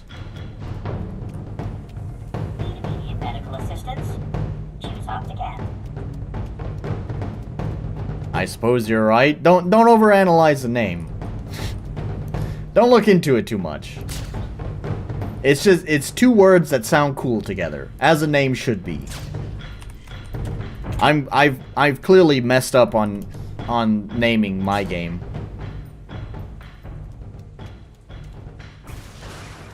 Because it's way too long. It's not two words that just sound cool together. It's a bunch of words that I don't know.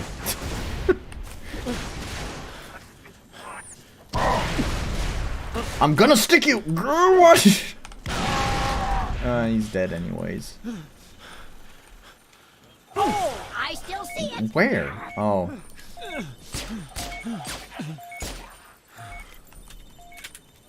I did 2 games for a jam. One was this cutesy virtual pet thing, and I had to do this violent sword thing in Paper World idea. Fair enough.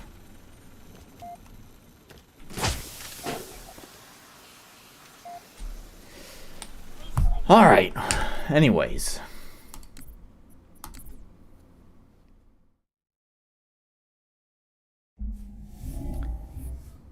Well, that's that.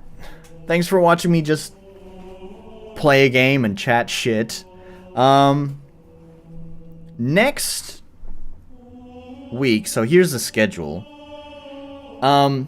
Next week, I will stream. I don't know what yet, but next week is a special week.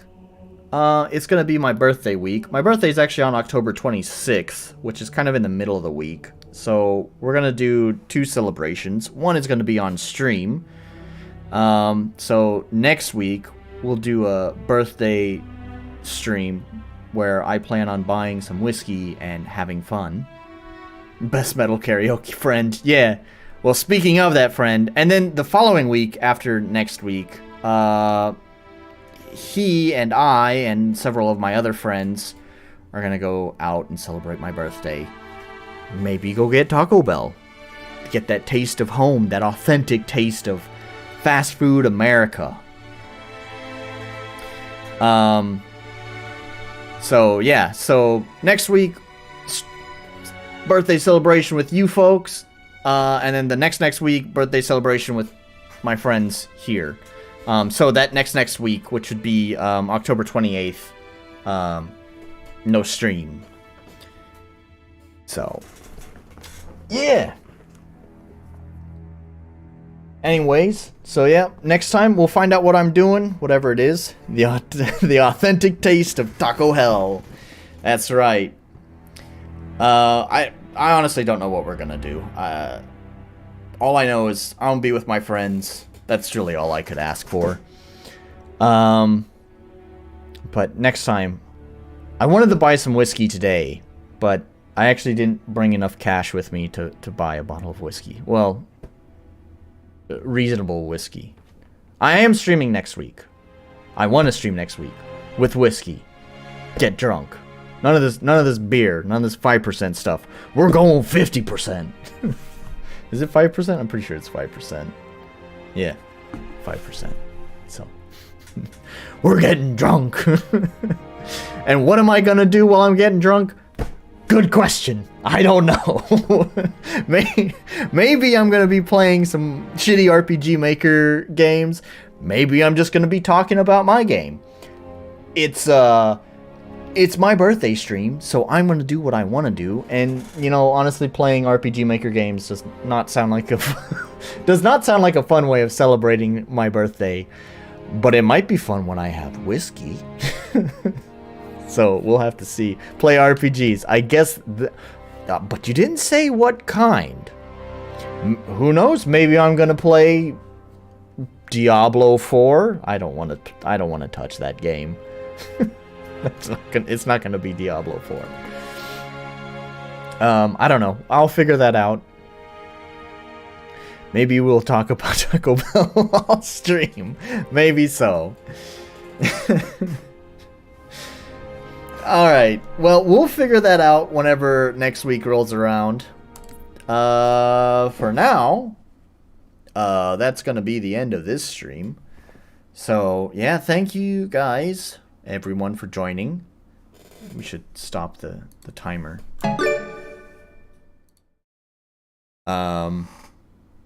Yeah. Peace out. So, yeah, I'll see you guys next time.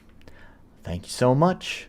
Don't forget to do the YouTube thing. Like, comment, subscribe. Let's get that watch time up so I can roll advertisements. Anyways. Bye.